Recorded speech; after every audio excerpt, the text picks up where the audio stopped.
Hi ನಮಸ್ತೆ ಎಲ್ಲರಿಗೂ Kannada study hub YouTube ಚಾನಲ್ಗೆ ಸ್ವಾಗತ. ಸೊ ಇವತ್ತು ನಾವು ಏನು ನೋಡೋಣ ಅಂತಂದರೆ ಸೆಕೆಂಡ್ PU ಟೆಕ್ಸ್ಟ್ ಬುಕ್ಕಲ್ಲಿರೋ ಮೌರ್ಯ ಸಾಮ್ರಾಜ್ಯದ ಬಗ್ಗೆ ತಿಳ್ಕೊಳ್ಳೋಣ, ಸರಿನಾ? ಸೊ ಇವಾಗ ಆಲ್ರೆಡಿ ಮೌರ್ಯ ಸಾಮ್ರಾಜ್ಯದ ಬಗ್ಗೆ ಒಂದು ವಿಡಿಯೋ ಮಾಡಿ ಹಾಕಿದ್ದೀನಿ. ಅದು ಮೌರ್ಯ ಸಾಮ್ರಾಜ್ಯದ ಮೊದಲ ವಿಡಿಯೋದಲ್ಲಿ ಏನಿರುತ್ತೆ ಅಂತಂದರೆ ಅವರ ಮೂಲದ ಬಗ್ಗೆ ಯಾವ್ಯಾವ ಗ್ರಂಥಗಳಲ್ಲಿ ಉಲ್ಲೇಖ ಆಗಿದೆ, ಯಾವ್ಯಾವ ಕಥೆಗಳಲ್ಲಿ ಉಲ್ಲೇಖ ಆಗಿದೆ, ಮತ್ತು ಯಾರ್ಯಾರು ಅವ್ರ ಮೇಲೆ ದಾಳಿ ಮಾಡಿದ್ರು, ಯಾರ ಮೇಲೆ? ಮೌರ್ಯರ ಮೇಲೆ. ಓಕೆನಾ? ಮೌರ್ಯರು ಯಾರ ಮೇಲೆ ದಾಳಿ ಮಾಡಿದ್ರು, ಯಾರಿದ್ರೇನೋ ವಿನ್ ಆದರು ಅಂತ ಇದೆ. ಹಾಗೆ 261ರಲ್ಲಿ ಕ್ರಿಸ್ತಪೂರ್ವ 261ರಲ್ಲಿ ಕಳಿಂಗ ಯುದ್ಧ ಆಯ್ತಲ್ಲ. ಕಳಿಂಗ ಯುದ್ಧದಲ್ಲಿ ಯಾರ್ಯಾರ ಮಧ್ಯೆ ನಡೀತದೆ ಕಳಿಂಗ ಯುದ್ಧ, ಹಾಗೆ ಯಾರು ಗೆದ್ದರು, ಅದರ ಪರಿಣಾಮವಾಗಿ ಏನಾಯಿತು ಅಂತ ಮೊದಲ ವಿಡಿಯೋದಲ್ಲಿ ಹೇಳಿದಾಗಿದೆ. ಓಕೆನಾ? ಈ ವಿಡಿಯೋದಲ್ಲಿ ಏನು ನೋಡೋಣ ಅಂತಂದರೆ ಅವರ ಕೊಡುಗೆಗಳು, ಓಕೆನಾ, ಅವ್ರ ಕೊಡುಗೆಗಳು ಮತ್ತು ಅವರ ಆಡಳಿತದ ಬಗ್ಗೆ ನೋಡ್ಕೊಳ್ಳೋಣ. ಹಾಗೆ ಈ ಪಾಠದ ಕೊನೆಯಲ್ಲಿ ಏನಿದೆ ಅಂತಂದರೆ ಶಾತವಾಹನರ ಬಗ್ಗೆ ಇಂಪಾರ್ಟೆಂಟ್ ನೋಟ್ಸ್ ಇದೆ, ಸರಿನಾ? ಸೊ ಸೆಕೆಂಡ್ PU ಹಿಸ್ಟ್ರಿ ಬುಕ್ಕಲ್ಲಿ ಏನಿದೆ ಅಂತಂದರೆ ಈ 4ನೇ ಚಾಪ್ಟರ್ ಇದು ಯಾವುದು ಮೌರ್ಯರ ಬಗ್ಗೆ ಇರೋದು. ಮೌರ್ಯರ ಬಗ್ಗೆ ಮತ್ತು ಶಾತವಾಹನರ ಬಗ್ಗೆ ಇಬ್ಬರದು ಕೂಡ ಇದೆ ಇದರಲ್ಲಿ, ಸರಿನಾ? ಸೊ ಹಾಗೆ ವಿಡಿಯೋ ಎಂಡಲ್ಲಿ ಏನಂತ ಕೆಲವೊಂದು ಕ್ವಶನ್ಸ್ ಇದ್ದಾವೆ, ಸಿಂಗಲ್ ಕ್ವಶನ್ಸ್, ಓಕೆನಾ, ಒಂದು ವಾಕ್ಯದಲ್ಲಿ ಉತ್ತರಿಸಿ ಅಂತ ಕ್ವಶನ್ ಇದ್ದಾವೆ. ಆ ಕ್ವಶನ್ಸ್ನ ನೋಡ್ಕೊಳ್ಳೋಣ. ಇದು ಕ್ವಶನ್ಸ್ ಇದ್ರೇನೋ KPSCಯಲ್ಲಾಗಲಿ ಮತ್ತು SSC ಎಕ್ಸಾಮ್ಸಲ್ಲಾಗಲಿ ಕೇಳಿದ್ದಾರೆ, ಸರಿನಾ? ಇಂಪಾರ್ಟೆಂಟ್ ಕ್ವಶನ್ಸ್ ಇದ್ದಾವೆ. ಸೊ ವಿಡಿಯೋ ಸ್ಟಾರ್ಟ್ ಮಾಡೋಣ. ವಿಡಿಯೋ ಸ್ಟಾರ್ಟ್ ಮಾಡೋಕ್ಕಿಂತ ಮುಂಚೆ ವಿಡಿಯೋ ಇಷ್ಟ ಆದರೆ ಲೈಕ್ ಮಾಡಿ. ಇಫ್ ಒಂದು ವಿಡಿಯೋ ಏನಾದರೂ ಇಷ್ಟ ಆಗಲಿಲ್ಲ ಅಂದರೆ ಸೊ ಆಬ್ವಿಯಸ್ಲಿ ಡಿಸ್ಲೈಕ್ ಮಾಡಿ ಅಂತ ಹೇಳ್ತಾ ಇವತ್ತು ಟಾಪಿಕ್ ಏನು ಅಂತಂದರೆ ಅವ್ರ ಕೊಡುಗೆಗಳು. ಓಕೆನಾ? ಅವ್ರ ಕೊಡುಗೆಗಳು ನೋಡೋಕ್ಕಿಂತ ಮುಂಚೆ ಏನಂತಂದರೆ ಇವಾಗ ಅಶೋಕರ ಬಗ್ಗೆ, ರಾಜ ಅಶೋಕ, ಓಕೆನಾ, ದೇವನಾಂಪ್ರಿಯ ಪ್ರಿಯದರ್ಶಿ ಅಶೋಕ ಯಾವ ಶಾಸನದಲ್ಲಿ ಹೇಳಿದೆ? ಮಷ್ಕಿ ಶಾಸನ. ಓಕೆನಾ? ಕರ್ನಾಟಕದಲ್ಲಿ ದೊರೆತಂಥ ಅತ್ಯಂತ ಚಿಕ್ಕ ಶಾಸನ ಯಾವುದಂದ್ರೆ ಮಷ್ಕಿ ಶಾಸನ. ಹಾಗಾದರೆ ದೊಡ್ಡದು ಇರಬೇಕಲ್ಲಪ್ಪ ಯಾವುದಾದ್ರೂ? ಇದೆ. ಯಾವುದಂದರೆ ಸನ್ನತಿ ಶಾಸನ, ಸರಿನಾ? ಸನ್ನತಿ ಶಾಸನ ಎಲ್ಲಿದೆ ಅಂತಂದರೆ ಕಲಬುರಗಿ ಜಿಲ್ಲೆಯಲ್ಲಿದೆ. ಇವಾಗ ಕಲಬುರಗಿ ಅಂತೀವಿ, ಮೊದಲು ಗುಲ್ಬರ್ಗ ಅಂತಿದ್ದೀವಿ, ಸರಿನಾ? ಆ ಕಲಬುರಗಿ ಮತ್ತು ಗುಲ್ಬರ್ಗ ಅನ್ನೋದು ಏನು ಜಿಲ್ಲೆ ಇದೆಯಲ್ಲ ಆ ಜಿಲ್ಲೆಯಲ್ಲಿದೆ.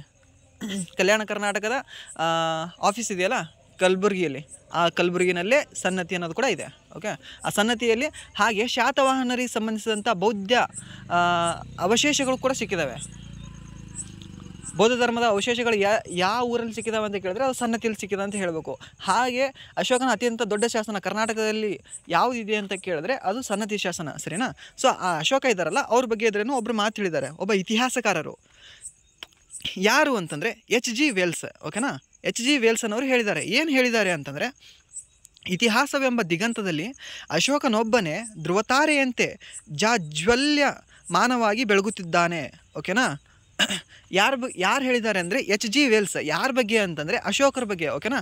ಅಶೋಕನವ್ರು ಏನಿದಾರಲ್ಲ ಅಶೋಕ ರಾಜ್ಯ ಧ್ರುವತಾರೆ ಅಂತ ಇದ್ರೆ ಬೆಳಗಲಿಕತ್ತಾರಂತೆ. ಓಕೆನಾ?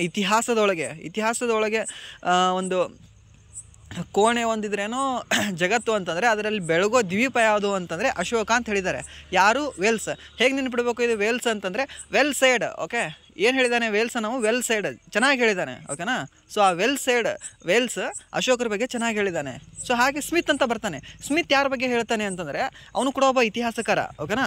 ಆ ಸ್ಮಿತ್ ಯಾರ ಬಗ್ಗೆ ಹೇಳ್ತಾನೆ ಅಂತಂದರೆ ಸಮುದ್ರಗುಪ್ತ ಇದ್ದಾರಲ್ಲ, ಯಾರು? ಗುಪ್ತ ರಾಜಮನೆತನದ 4ನೇ ದೊರೆ ಸಮುದ್ರಗುಪ್ತ. ಆ ಸಮುದ್ರಗುಪ್ತನ ಬಗ್ಗೆ ಹೇಳ್ತದೆ. ಅಲಹಾಬಾದ್ ಸ್ತಂಭಶಾಸನ ಇದ್ರೇನೋ ಸಮುದ್ರಗುಪ್ತನ ಬಗ್ಗೆ ಹೇಳ್ತಾರೆ. ಹಾಗೆ ಇವರು ಸ್ಮಿತ್ ಕೂಡ ಇದ್ರೇನೋ ಸಮುದ್ರಗುಪ್ತನ ಬಗ್ಗೆ ಹೇಳ್ತಾರೆ. ಏನಂತ ಹೇಳ್ತಾರೆ ಅಂದರೆ ಭಾರತದ ನೆಪೋಲಿಯನ್ ಅಂತ ಹೇಳ್ತಾರೆ. ಓಕೆನಾ? ಭಾರತದ ನೆಪೋಲಿಯನ್ ಅಂತ ಕರೀತಾರೆ, ಸರಿನಾ? ಸೊ ಅದು ನೆನಪಿರಲಿ. ಹಾಗೆ ಅಲ್ಲಿ ಸ್ಮಿತ್ ಇದ್ರೇನೋ ಅವರಿಗೆ ಭಾರತದ ನೆಪೋಲಿಯನ್ ಅಂತ ಕರೆದ. ಇವು H.G. ವೆಲ್ಸ್ ಅಂತ ಏನಂತ ಕರೆದಿದ್ದಾನೆ ಅಂತಂದರೆ ಅಶೋಕನೊಬ್ಬನೇ ಧ್ರುವತಾರೆಯಂತೆ ಜಾಜ್ವಲ್ಯ ಮಾನವಾಗಿ ಬೆಳಗುತ್ತಿದ್ದಾನೆ ಅಂತ ಹೇಳಿದ್ದಾರೆ. ಯಾರು? Wells. Okay? H.G. Wells. So next ಏನಿದೆ ಅಂತಂದರೆ ಕೊಡುಗೆಗಳಿದೆ. ಯಾರ್ದು ಕೊಡುಗೆಗಳು? ಮೌರ್ಯರ ಕೊಡುಗೆಗಳು. ಸೊ ಟಾಪಿಕ್ ಕ್ಲಿಯರ್ ಇರಲಿ ಯಾರ ಬಗ್ಗೆ ಹೇಳ್ತಿದ್ದೀವಿ ಅಂತ. ಓಕೆನಾ? ಕೊಡುಗೆಗಳು ಮೌರ್ಯರದ್ದು. ಸೊ ಏನು ಕೊಟ್ಟಿದ್ದಾರೆ? 1ನೇ ಪಾಯಿಂಟ್ ಅಂತಂದರೆ ಮೌರ್ಯರ ಆಡಳಿತ. ಮೌರ್ಯರು ಒಂದು ಸಮರ್ಥವಾದ ಆಡಳಿತ ವ್ಯವಸ್ಥೆಯನ್ನು ಸ್ಥಾಪಿಸಿದ್ದರು, ಸರಿನಾ? ಅವರು ಒಂದಿದ್ರೇನೋ ಸಮರ್ಥವಾದ ಅಂದರೆ ಏನೋ ಬಲಿಷ್ಠವಾದಿದ್ರೇನೋ ಆಡಳಿತ ವ್ಯವಸ್ಥೆಯನ್ನು ಸ್ಥಾಪಿಸಿದ್ದರು. ಸಾಮ್ರಾಜ್ಯದಾದ್ಯಂತ ಏಕರೂಪದ ಆಡಳಿತ ಪದ್ಧತಿಯನ್ನು ಸ್ಥಾಪಿಸಿದವರಲ್ಲಿ ಮೌರ್ಯರು ಮೊದಲಿಗರು. ಅರ್ಥಶಾಸ್ತ್ರವು ಮೌರ್ಯರ ಆಡಳಿತದಲ್ಲಿ ಪ್ರಮುಖವಾದ ಪಾತ್ರ ವಹಿಸಿದೆ ಅಂತ ಹೇಳಿದ್ದಾರೆ, ಸರಿನಾ? ಇಲ್ಲಿ 2 ಇದ್ರೇನೋ ಪಾಯಿಂಟ್ ಇದ್ರೆ ಇಂಪಾರ್ಟೆಂಟಾಗಿ ಹೇಳಿದ್ದಾರೆ. ಏನು ಗೊತ್ತಾ? ಇವಾಗ ಸಾಮ್ರಾಜ್ಯದಾದ್ಯಂತ ಅಂದರೆ ಮೊದಲು ಇದಕ್ಕಿಂತ ಮುಂಚೆ ಏಕರೂಪ, ಓಕೆನಾ, ಆಡಳಿತ ಇರಲಿಲ್ಲ ಎಲ್ಲಿ ಕೂಡ. ಯಾಕಂತಂದರೆ 16 ಮಹಾಜನಪದಗಳಿದ್ದು. ಓಕೆನಾ? ವಜ್ಜಿಮಲ್ಲ, ಛೇದಿ, ವತ್ಸ, ಕುರು, ಪಾಂಚಾಲ, ಅಂಗ, ಮಗಧ, ಕಾಶಿ, ಕೋಸಲ, ಇದು ತಾನೇ 16.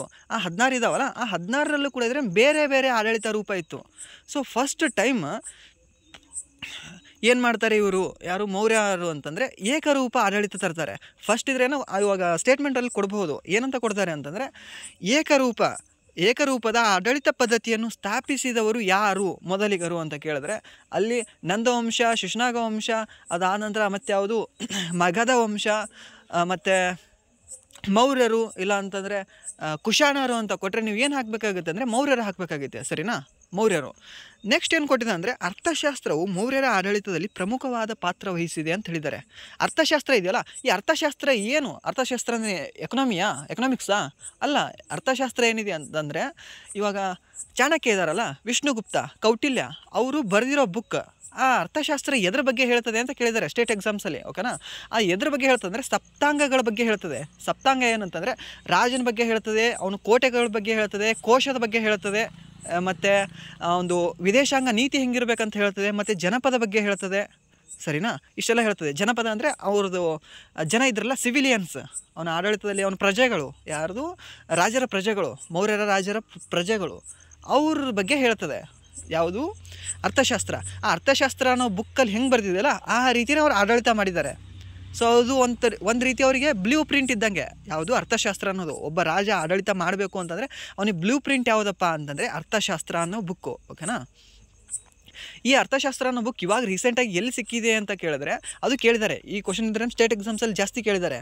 ಯಾವುದು ಅಂದರೆ ಶ್ಯಾಮಶಾಸ್ತ್ರಿ ಅಂತ ಬರ್ತಾರೆ. ಓಕೆನಾ? ಶ್ಯಾಮಶಾಸ್ತ್ರಿ ಯಾರು? ಗ್ರಂಥ ಪಾಲಕರಾಗಿದ್ದಾರೆ ಅವರು. ಎಲ್ಲಿ? Mysuru oriental library. ಓಕೆನಾ? ಮೈಸೂರು ಓರಿಯೆಂಟಲ್ ಲೈಬ್ರರಿ ಅಂತ ಒಂದು ಲೈಬ್ರರಿ ಇದೆ. ಎಲ್ಲಿದೆ ಅಂದರೆ ಮೈಸೂರಲ್ಲಿದೆ. ಸರಿನಾ? ಅಲ್ಲಿ ಏನೋ ಲೈಬ್ರರಿ ಅಟೆಂಡರ್ ಅಂತ ಇರ್ತಾರೆ, ಗೊತ್ತಾ? ಆ ರೀತಿ ಲೈಬ್ರರಿ ಅಟೆಂಡರ್ ಆಗಿದ್ದವ್ರು ಯಾರು ಅಂತಂದರೆ ಶ್ಯಾಮಶಾಸ್ತ್ರಿ ಅವರು. ಆ ಶ್ಯಾಮಶಾಸ್ತ್ರಿ ಅವರು 1905 ಏನು ಮಾಡ್ತಾರೆ ಅಂತಂದರೆ ಬುಕ್ ಹುಡುಕಾಡ್ತಿರ್ತಾರೆ. ಆ ಬುಕ್ ಹುಡುಕಾಡುವಾಗ ಅವ್ರಿಗೆ ಬುಕ್ ಸಿಗುತ್ತೆ. ಯಾವುದು ಗೊತ್ತಾ? ಅಂದರೆ ಅಲ್ಲಿ ಕಬೋರ್ಡಲ್ಲಿ ಇಟ್ಟಿರ್ತಾರೆ, ಗೊತ್ತಾ? ಇವಾಗ ಲೈಬ್ರರಿಲಿ ಆ ರೀತಿ ಇದ್ರೇನೋ, ಹಳೆ ಕಾಲದಲ್ಲಿ ಇದ್ರೇನೋ ಅವರು ಎಲ್ಲ ಜೋಡಿಸ್ತಂದು ಇಟ್ಟಿರೋದು, ಅದನ್ನು ಇದ್ರೇನೋ ಹುಡುಕಾಡ್ತಾರೆ. ಯಾರು? ಶ್ಯಾಮಶಾಸ್ತ್ರಿ ಅವರು. ಶ್ಯಾಮಶಾಸ್ತ್ರಿ ಅವರು ಹುಡುಕಾಡಿ ಅದನ್ನು 1909 ಅದು ಸಂಸ್ಕೃತದಲ್ಲಿರುತ್ತೆ. ಸಂಸ್ಕೃತದಲ್ಲಿದ್ದನ್ನು ಇಂಗ್ಲೀಷಲ್ಲಿ ಭಾಷಾಂತರ ಮಾಡಿ ಪ್ರಕಟಿಸ್ತಾರೆ 1909. ಅವ್ರಿಗೆ ಸಿಕ್ಕಿದ್ದೆ ಅವಾಗ 1905. ಸರಿನಾ? ಇದು ನೆನಪಿರಲಿ.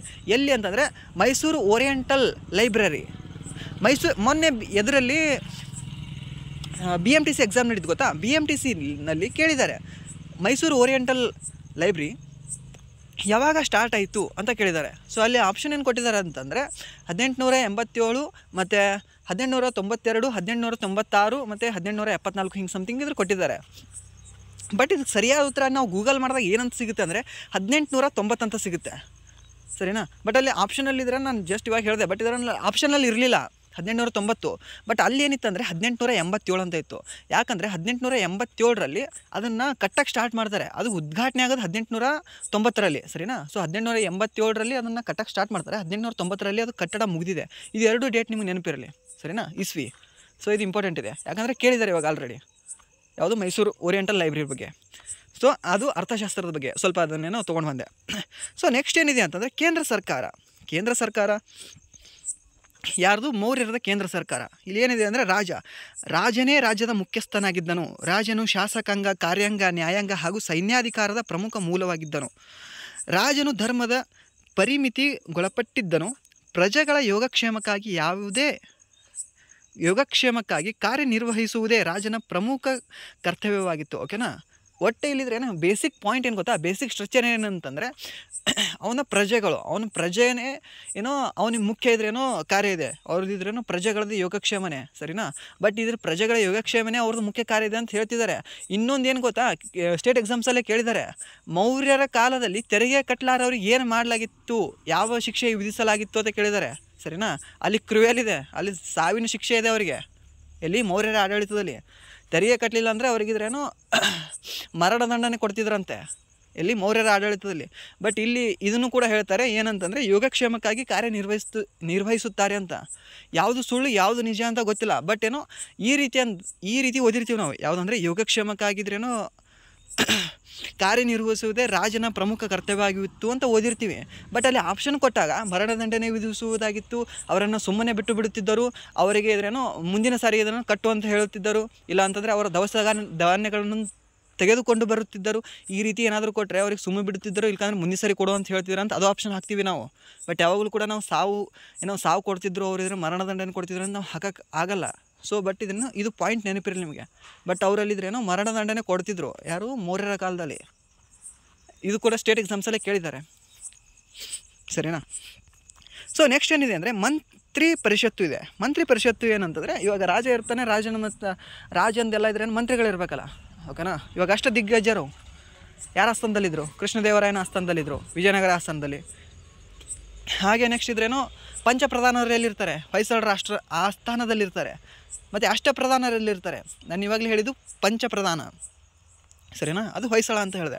ಹಾಗೆ ಅಷ್ಟಪ್ರಧಾನ ಅಂತ ಕೇಳ್ತಿದ್ದೀನಿ, ಎಲ್ಲಿರ್ತಾರೆ ಅಂದರೆ ಮರಾಠರು, ಓಕೆನಾ. ಮರಾಠರ ಆಸ್ಥಾನದಲ್ಲಿ ಅಷ್ಟಪ್ರಧಾನರು ಅಂತಿರ್ತಾರೆ, ಸರಿನಾ. ಹಾಗೆ ನವರತ್ನರು, ಓಕೆ, ನವರತ್ನರು ಎಲ್ಲಿರ್ತಾರೆ? ಮತ್ತು ನವಮಣಿಗಳೆಲ್ಲಿರ್ತಾರೆ? ಒಂದು ಗುಪ್ತರಲ್ಲಿರ್ತಾರೆ, ಅದು ನವರತ್ನರು. ಚಂದ್ರಗುಪ್ತ ಎರಡನೇ ಚಂದ್ರಗುಪ್ತನ ಹತ್ರ ಅವನ ಆಸ್ಥಾನದಲ್ಲಿ. ಹಾಗೆ ನವಮಣಿಗಳು ಅನ್ನೋರು ಅಕ್ಬರ್ನ ಆಸ್ಥಾನದಲ್ಲಿರ್ತಾರೆ, ಸರಿನಾ. ಅಕ್ಬರ್ನ ಆಸ್ಥಾನದಲ್ಲಿ ತಾನ್ಸೇನ, ಬೀರ್ಬಲ್ಲ, ಸೊ ಲೈಕ್ ದ್ಯಾಟ್ ಇದ್ರೇನು 9 ಜನ ಇರ್ತಾರೆ ಅಲ್ಲಿ, ಅವರಿಗೆ ನವಮಣಿ ಅಂತೀವಿ. ಸೊ ಇದು ನೆನಪಿರಲಿ. ಸೊ ಆ ರೀತಿ ಮಂತ್ರಿ ಪರಿಷತ್ತಿತ್ತು. ಯಾರಿಗೆ? ಮೌರ್ಯರ ಕಾಲದಲ್ಲೂ ಕೂಡ. ಏನು ಕೊಟ್ಟಿದ್ದಾರೆ ಅಂತಾರೆ, ರಾಜನಿಗೆ ಆಡಳಿತದಲ್ಲಿ ಸಹಾಯ ಮಾಡಲು ಮಂತ್ರಿ ಪರಿಷತ್ತು ಎಂದು ಕರೆಯಲ್ಪಡುತ್ತಿದ್ದ ಸಲಹಾ ಸಮಿತಿ ಇತ್ತು. ಸಲಹಾ ಸಮಿತಿ, ಓಕೆನಾ, ಸಲಹೆ ಕೊಡ್ತಿದ್ರು ಯಾರು? ಇವರು ಮಂತ್ರಿ ಪರಿಷತ್ತು. ಮತ್ತು ಅರ್ಹತೆ ಮತ್ತು ಸಾಮರ್ಥ್ಯಗಳನ್ನು ಪರಿಗಣಿಸಿ ರಾಜನು ಮಂತ್ರಿಗಳನ್ನು ನೇಮಿಸುತ್ತಿದ್ದನು. ಮಂತ್ರಿಗಳ ಸಂಖ್ಯೆಯು 4ರಿಂದ 12ರವರೆಗೆ ಬದಲಾಗುತ್ತಿತ್ತು. ಪ್ರತಿಯೊಬ್ಬ ಮಂತ್ರಿಯು 1 ಅಥವಾ ಹೆಚ್ಚು ಇಲಾಖೆಗಳ ಉಸ್ತುವಾರಿ ವಹಿಸುತ್ತಿದ್ದನು. ಮಂತ್ರಿ ಪರಿಷತ್ತಿನಲ್ಲಿ ಎಲ್ಲ ವಿಷಯಗಳು ಪರಿಗಣಿಸಲ್ಪಟ್ಟು ಚರ್ಚಿಸಲಾಗುತ್ತಿತ್ತು. ಓಕೆ, ಮಂತ್ರಿ ಪರಿಷತ್ತಿನ ಸಲಹೆಯನ್ನು ರಾಜನು ಉಪೇಕ್ಷಿಸಬಹುದಾಗಿತ್ತು. ಅಂತಂದರೆ ಇಲ್ಲೇನು ಕೊಟ್ಟಿದ್ದಾರೆ ಅಂತಂದರೆ, ಅವನ ಮಂತ್ರಿ ಮಂಡಲದಿದ್ರೆ ಗಾತ್ರ ಎಷ್ಟು ಅಂತ ಕೊಟ್ಟಿದ್ದಾರೆ. ಇವಾಗಂತ ಕೇಳಿದ್ರೆ ಏನೋ 91ನೇ ತಿದ್ದುಪಡಿ ಮಾಡಿ ಎಷ್ಟು ಅಂತಂದರೆ, ಇವಾಗ 543 ಜನ ಇದ್ದಾರಲ್ಲ, 543ಕ್ಕೆ 15% ಎಕ್ಸಿಡ್ ಆಗಬಾರ್ದು ಅಂತ ಹೇಳಿದ್ದಾರೆ. 91ನೇ ಅಮೆಂಡ್ಮೆಂಟ್ ಮಾಡಿ ಎಷ್ಟರಲ್ಲಿ 2003ರಲ್ಲಿ ಮಾಡಿ. ಇದು ಕೂಡ ಇದ್ರೇನೋ ನಿಮಗೆ ಹಾಗೆ ಕಾನ್ಸ್ಟಿಟ್ಯೂಷನ್ ಕೂಡ ಇದ್ರೇನೋ ಸ್ವಲ್ಪ ತಲೆ ಹೋಗಲಿ, ಹಾಗೆ ಅಂದರೆ ಸ್ವಲ್ಪ ರಿವೈಸ್ ಆಗ್ತದೆ. ಓದಿರ್ತೀರಾ, ಬಟ್ ಇದನ್ನು 91 81 ಅಂತಂದರೆ ಕನ್ಫ್ಯೂಸ್ ಆಗಿರುತ್ತೆ. ಬಟ್ ಇಸ್ವಿ ಕೂಡ ಕೇಳ್ತಾನೆ, ಯಾವಾಗಂದರೆ 2003ರಲ್ಲಿ, ಸರಿನಾ. ಸೊ ಆ ರೀತಿ ಇಲ್ಲಿ ಕೂಡ ಇವರು ಮಂತ್ರಿಗಳು ಎಷ್ಟಿದ್ರು ಅಂತ ಕೇಳಿದ್ರೆ 4ರಿಂದ 12, 4 ಇಲ್ಲ 12 ಇಲ್ಲ, ಓಕೆ. 4 ಜನ ಇರೋ ಮಂತ್ರಿಗಳು ಅಂತ ಎಕ್ಸಾಕ್ಟ್ ಹೇಳ್ತಿದ್ರು. ಬಟ್ ಬದಲಾಗ್ತಿತ್ತು. ಇವಾಗ ಚಂದ್ರಗುಪ್ತ ಮೌರ್ಯ ಇದ್ದಾಗ 4 ಇರ್ಬೋದು, ಅದಾನಂತರ ನೆಕ್ಸ್ಟ್ ಇದ್ರೇನೋ ಅವ್ರದ್ದು ಮಗ ಬಿಂದುಸಾರ ಬಂದಾಗಿದ್ರೇನೋ 6-7 ಆಗಿರ್ಬೋದು. ಅಂದರೆ ಯಾರು ಅಶೋಕ ಬಂದಾಗ 12 ಆಗಿರ್ಬೋದು. ಸೊ 4ರಿಂದ 12 ಅಂತ ಅವರು ಅದಕ್ಕೆ ಇದ್ರೇನೋ ಒಂದು ಎವರೇಜ್ ನಂಬರ್ ಹೇಳಿದ್ದಾರೆ, ಸರಿನಾ. ಇಲ್ಲಿಂದ ಇಲ್ಲಿವರೆಗೂ ಇರ್ಬೋದು ಅಂತ. ಸೊ ನೆಕ್ಸ್ಟ್ ಏನಂತಂದರೆ, ಇವರು ಸಲಹೆ ಕೊಡ್ತಿದ್ರಲ್ಲ ಯಾರು? ಮಂತ್ರಿ ಮಂಡಲ. ಆ ಮಂತ್ರಿಮಂಡಲ ಕೊಟ್ಟ ಸಲಹೆಯನ್ನು ರಾಜ ಏನಿರ್ತಾನಲ್ಲ, ಇವಾಗ ಚಂದ್ರಗುಪ್ತ ಮೌರ್ಯ ಇರಲಿ, ಬಿಂದುಸಾರ ಇರಲಿ, ಅವ್ರ ಮಗ ಯಾರು? ಅಶೋಕ ಆಗಿರಲಿ, ಇಲ್ಲಾಂದರೆ ಅವ್ರ ಮಗ ಬಂದವರಾಗಿರಲಿ, ಓಕೆನಾ, ಅವರು ಸ್ವೀಕರಿಸಲು ಬಹುದಾಗಿತ್ತು. ಅದಾನಂತರ ಅದನ್ನಿದ್ರೇನೋ ಆಯಿತು ಬಿಡು ಅಂತಂದರೆ ಬಿಟ್ಟಾಗಲೂ ಬಹುದಾಗಿತ್ತು, ಸರಿನಾ. ಸ್ವೀಕಾರನೇ ಮಾಡಬೇಕು ಅಂತ ಇರಲಿಲ್ಲ, ಅದನ್ನು ಅವ್ರು ತಳ್ಳಿ ಕೂಡ ಹಾಕ್ಬೋದಾಗಿತ್ತು. ಸೊ ಅದನ್ನು ಹೇಳಿದ್ದಾರೆ ಇಲ್ಲಿ. ಸೊ ನೆಕ್ಸ್ಟ್ ಏನಿದೆ ಅಂದರೆ ಸಚಿವಾಲಯ. ಇವಾಗ ಹೇಳಿದ್ದು ಮಂತ್ರಿ ಪರಿಷತ್ತು, ಸರಿನಾ. ರಾಜನ ಬಗ್ಗೆ ನೋಡಿದ್ವಿ, ಮಂತ್ರಿ ಪರಿಷತ್ತು ಹೇಗಿದೆ ಅಂತ ನೋಡಿದ್ವಿ, ಎಷ್ಟಿದ್ರೇನೋ ಅದರದ್ದು ಜನ ಇರ್ತಾರೆ ಅಂತ ನೋಡಿದ್ವಿ. ಸೊ ಅವ್ರದ್ದಿದ್ರೇನೋ ಸಲಹೆಯನ್ನು ತೊಗೋಬಾರ್ದು ಅಂತ ನೋಡಿದ್ವಿ. ಇವಾಗೇನಂದರೆ ಸಚಿವಾಲಯ, ಸರಿನಾ. ಸಚಿವಾಲಯ ಕೇಂದ್ರ ಸರ್ಕಾರದ ಆಡಳಿತ ವಿಷಯಗಳನ್ನು 30 ಇಲಾಖೆಗಳಲ್ಲಿ ವಿಭಾಗಿಸಲಾಗಿತ್ತು, ಸರಿನಾ. ಇವಾಗ 4ರಿಂದ 12 ಮಂತ್ರಿಗಳಿದ್ದರು, ಸರಿ. ಅದಾನಂತರ ಕೇಂದ್ರ ಸರ್ಕಾರದ ಆಡಳಿತ ವಿಷಯಗಳಿರ್ತಾವೆ ಗೊತ್ತಾ, ಅದನ್ನು 30 ಇಲಾಖೆಗಳಾಗಿ ವಿಭಜಿಸಲಾಗಿತ್ತು, ಓಕೆ. ಇವಾಗ ಕಂದಾಯ ಇಲಾಖೆ ಇದೆ, ಶಿಕ್ಷಣ ಇಲಾಖೆ ಇದೆ, ಅರಣ್ಯ ಇಲಾಖೆ ಇದೆ, ಇವಾಗ ಪ್ರೆಸೆಂಟ್ ಇದ್ದಾವಲ್ಲ. ಸೊ ಆ ರೀತಿ ಆ ಕಾಲದಲ್ಲೂ ಕೂಡ, ಯಾವಾಗ ಕ್ರಿಸ್ತಪೂರ್ವ 2ನೇ ಶತಮಾನದಲ್ಲಿ, 3ನೇ ಶತಮಾನದಲ್ಲಿ ಆವಾಗೂ ಕೂಡ ಇತ್ತು. ಏನಿತ್ತು ಅಂತಂದರೆ ಇಲಾಖೆಗಳಿದ್ದು, ಸರಿನಾ. ಆ 30 ಇಲಾಖೆಗಳಲ್ಲಿ ವಿಭಜಿಸಲಾಗಿತ್ತು, ಓಕೆನಾ, ವಿಭಾಗಿಸಲಾಗಿತ್ತು. 30 ವಿಭಾಗಗಳನ್ನು ಮಾಡಿದರು, 30 ಇಲಾಖೆಗಳನ್ನಾಗಿ ಮಾಡಿದರು. ಪ್ರತಿಯೊಂದಕ್ಕೂ ಒಬ್ಬೊಬ್ಬ ಮೇಲ್ವಿಚಾರಕನಿರುತ್ತಿದ್ದನು, ಓಕೆ. ಇವಾಗ ಪ್ರತಿಯೊಂದಕ್ಕೂ ಇವಾಗ ಯಾರು? ಅರಣ್ಯ ಸಚಿವ ಈಶ್ವರ್ ಖಂಡ್ರೆ, ಸರಿನಾ. ಹಾಗೆ ಯಾವುದು ಪ್ರೌಢ ಶಿಕ್ಷಣ ಸಚಿವ ಸುಧಾಕರ್, ಹಾಗೆ ಶಿಕ್ಷಣ ಸಚಿವ ಮಧು ಬಂಗಾರಪ್ಪ, ಸರಿನಾ. ಮತ್ತು ಉಪಮುಖ್ಯಮಂತ್ರಿ DK ಶಿವಕುಮಾರ್ ಈ ಥರ ಇದ್ದಾರಲ್ಲ. ಸೊ ಆ ರೀತಿ ಇವರು ಯಾರು ಮೇಲ್ವಿಚಾರಕರು, ಓಕೆನಾ, ಸಚಿವರು ಇವರಿಗೆ ಅದನ್ನಿದ್ರೆ ನೋಡ್ಕೊಳ್ಳೋರು ಅಂತ. ಹಾಗೆ ಅಲ್ಲಿ ಕೂಡ ಎಷ್ಟು 30 ಇಲಾಖೆಗಳಿದ್ದಲ್ಲ, ಅದಕ್ಕೆ ಪ್ರತಿಯೊಬ್ಬರು ಇದ್ರೆ ಮೇಲ್ವಿಚಾರಕನೇ ಇರುತ್ತಿದ್ದನು, ಓಕೆನಾ.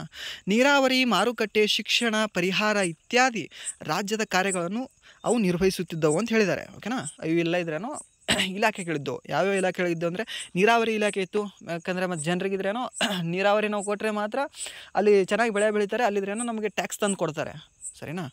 ಮತ್ತು ಮಾರುಕಟ್ಟೆ ಇದ್ರೇನೋ ಅವ್ರು ಬೆಳೆದದ್ದು ಮಾಡಿದ್ದು ಮಾರುಕಟ್ಟೆಯಲ್ಲಿ ಬಂದು ಸರಿಯಾಗಿ ಮಾರಿದ್ರೆ ಮಾತ್ರ ಇದ್ರೇನೋ ಅವ್ರು ಟ್ಯಾಕ್ಸ್ ಕಟ್ಟೋಕ್ಕಾಗುತ್ತೆ. ಇಲ್ಲಾಂದರೆ ಯಾರಾದರೂ ಕಳ್ಳರು ಕಾಕಿರೋದನ್ನು ದೋಚ್ಕೊಂಡು ಹೋದರೆ ಅವರೆಲ್ಲಿ ಕಟ್ಟಬೇಕು ಪಾಪ ಅಲ್ವಾ. ಸೊ ಅದಕ್ಕೆ ಮಾರುಕಟ್ಟೆ ಕೂಡ ಇದ್ರೇನೋ ಒಂದು ಇಲಾಖೆ ಇತ್ತು, ಅದನ್ನು ನೋಡ್ಕೊಳ್ಳೋಕ್ಕೆ. ಮತ್ತು ಶಿಕ್ಷಣ, ಮತ್ತು ಏನೋ ಬುದ್ಧಿವಂತರು ಬೇಕಲ್ಲ, ಮತ್ತು ರಾಜ್ಯದಲ್ಲಿ ಎಲ್ಲ ಹುಚ್ಚರೇ ಮಾಡಿದ್ರೆ ಹೇಗೆ, ನಾನೇ ಒಬ್ಬನೇ ಶಾಣೆ ಇರಬೇಕು, ಎಲ್ಲರೂ ಇದ್ರಾನ ಹುಚ್ಚ ಅಂದರೆ ಮುಂದಿನ ಪೀಳಿಗೆ ಹುಚ್ಚಾಗುತ್ತೆ. ಇವ್ರ ಮಗ ಈ ರಾಜ ಇರ್ತಾನೆ, ರಾಜನ ಮಗನೂ ಕೂಡ ಇದ್ರಾನ ರಾಜ ಆಗಿರೋಕ್ಕೆ ಸಾಧ್ಯ ಇಲ್ಲ ಅವಾಗ. ಸೊ ಅದಕ್ಕೆ ಶಿಕ್ಷಣ ಕೊಡ್ತಿದ್ರು. ಮತ್ತು ಬರ ಪರಿಹಾರ, ಇವಾಗ ಬರ ಬಂತು ಅಂತಂದರೆ, ಇವಾಗ ನೀರು ಬರಲಿಲ್ಲ, ಮಳೆ ಬರಲಿಲ್ಲ ಅಂತಂದರೆ ಏನು ಮಾಡಬೇಕು, ಸರಿನಾ. ಆವಾಗ ಬರ ಪರಿಹಾರ ಅಂತ ಅದೊಂದು ಇಲಾಖೆ ಇತ್ತಿತ್ತು. ಮತ್ತು ನೆಕ್ಸ್ಟ್ ಏನಿದೆ ಅಂದರೆ ನ್ಯಾಯಾಂಗ ಆಡಳಿತದ ಬಗ್ಗೆ ಕೊಟ್ಟಿದ್ದಾರೆ. ನ್ಯಾಯಾಂಗ ಆಡಳಿತ ಏನಿದೆ ಅಂತಂದರೆ, ಮೌರ್ಯ ಸಾಮ್ರಾಜ್ಯದಲ್ಲಿ ರಾಜನೇ ಮೇಲ್ಮನವಿಯ ಅತ್ಯುಚ್ಚ ನ್ಯಾಯಾಲಯವಾಗಿದ್ದನು, ಓಕೆ. ಇವಾಗ ಪ್ರೆಸೆಂಟ್ ಇದ್ರೇನೋ, ಇವಾಗ ಡಿಸ್ಟಿಕ್ ಕೋರ್ಟಲ್ಲಿ ಹೋಗ್ತೀರಾ, ಡಿಸ್ಟಿಕ್ ಕೋರ್ಟಲ್ಲಿ ನಿಮ್ಗೆ ಏನಾದರೂ ಇದು ಸಿಗಲಿಲ್ಲ, ನ್ಯಾಯ ಸಿಗಲಿಲ್ಲ ಅಂತಂದರೆ ಏನು ಮಾಡ್ತೀರಾ, ಹೈಕೋರ್ಟ್ಗೆ ಹೋಗ್ತೀರಾ. ಹೈಕೋರ್ಟಿಗೆ ಹೋದರೂ ಕೂಡ ಅಲ್ಲಿ ನಿಮ್ಗೆ ನ್ಯಾಯ ಸಿಗಲಿಲ್ಲ ಅಂತಂದರೆ ಲಾಸ್ಟಿಗೆ ಇದ್ರೆ ಪರಮೋಚ್ಚವಾಗಿ ಎಲ್ಲಿ ಹೋಗ್ತೀವಿ ನಾವು ಭಾರತೀಯರು, ಸುಪ್ರೀಂ ಕೋರ್ಟ್ಗೆ ಹೋಗ್ತೀವಿ, ಓಕೆನಾ.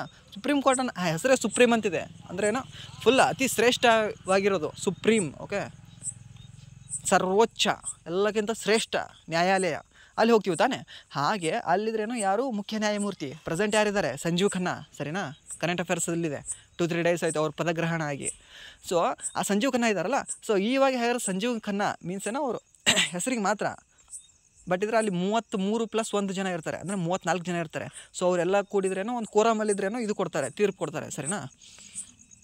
ಸೊ ಆ ರೀತಿ ಅತಿ ಶ್ರೇಷ್ಠ ಯಾರೇ ಇದ್ರೇನೋ ನ್ಯಾಯಾಧೀಶರು ನ್ಯಾಯ ಕೊಟ್ಟರು ಕೂಡ ಲಾಸ್ಟಿಗೆ ನಾನು ಯಾರ ಹತ್ರ ಹೋಗ್ಬೋದಾಗಿತ್ತು ಅಂದರೆ ರಾಜನ ಹತ್ರ ಹೋಗ್ಬೋದಾಗಿತ್ತು. ರಾಜನ ತೀರ್ಮಾನವೇ ಅಂತಿಮ ತೀರ್ಮಾನ, ಸರಿನಾ.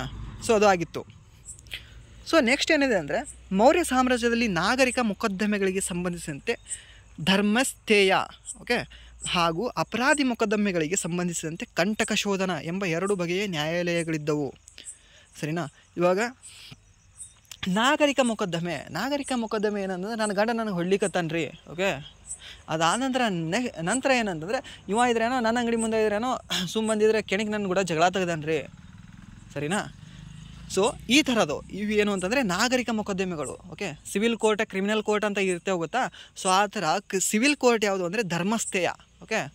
ಅಲ್ಲಿ ಅವರು ಒಳ್ಳೆಯವ್ರು ಇರ್ತಾರೆ, ಬಟ್ ಏನೋ ಒಂದು ಆ ಟೈಮಲ್ಲಿದ್ರೇನೋ ಅವರಿಂದ ಕೆಟ್ಟದಾಗಿರುತ್ತೆ, ಇಲ್ಲಾಂತಂದರೆ ಏನಾದರೂ ಇದ್ರೇನೋ ಮಿಸ್ಟೇಕ್ಸ್ ಆಗಿರುತ್ತೆ. ಸೊ ಅದು ಯಾವುದು ಅಂದರೆ ಸಿವಿಲ್ ಕೋರ್ಟ್.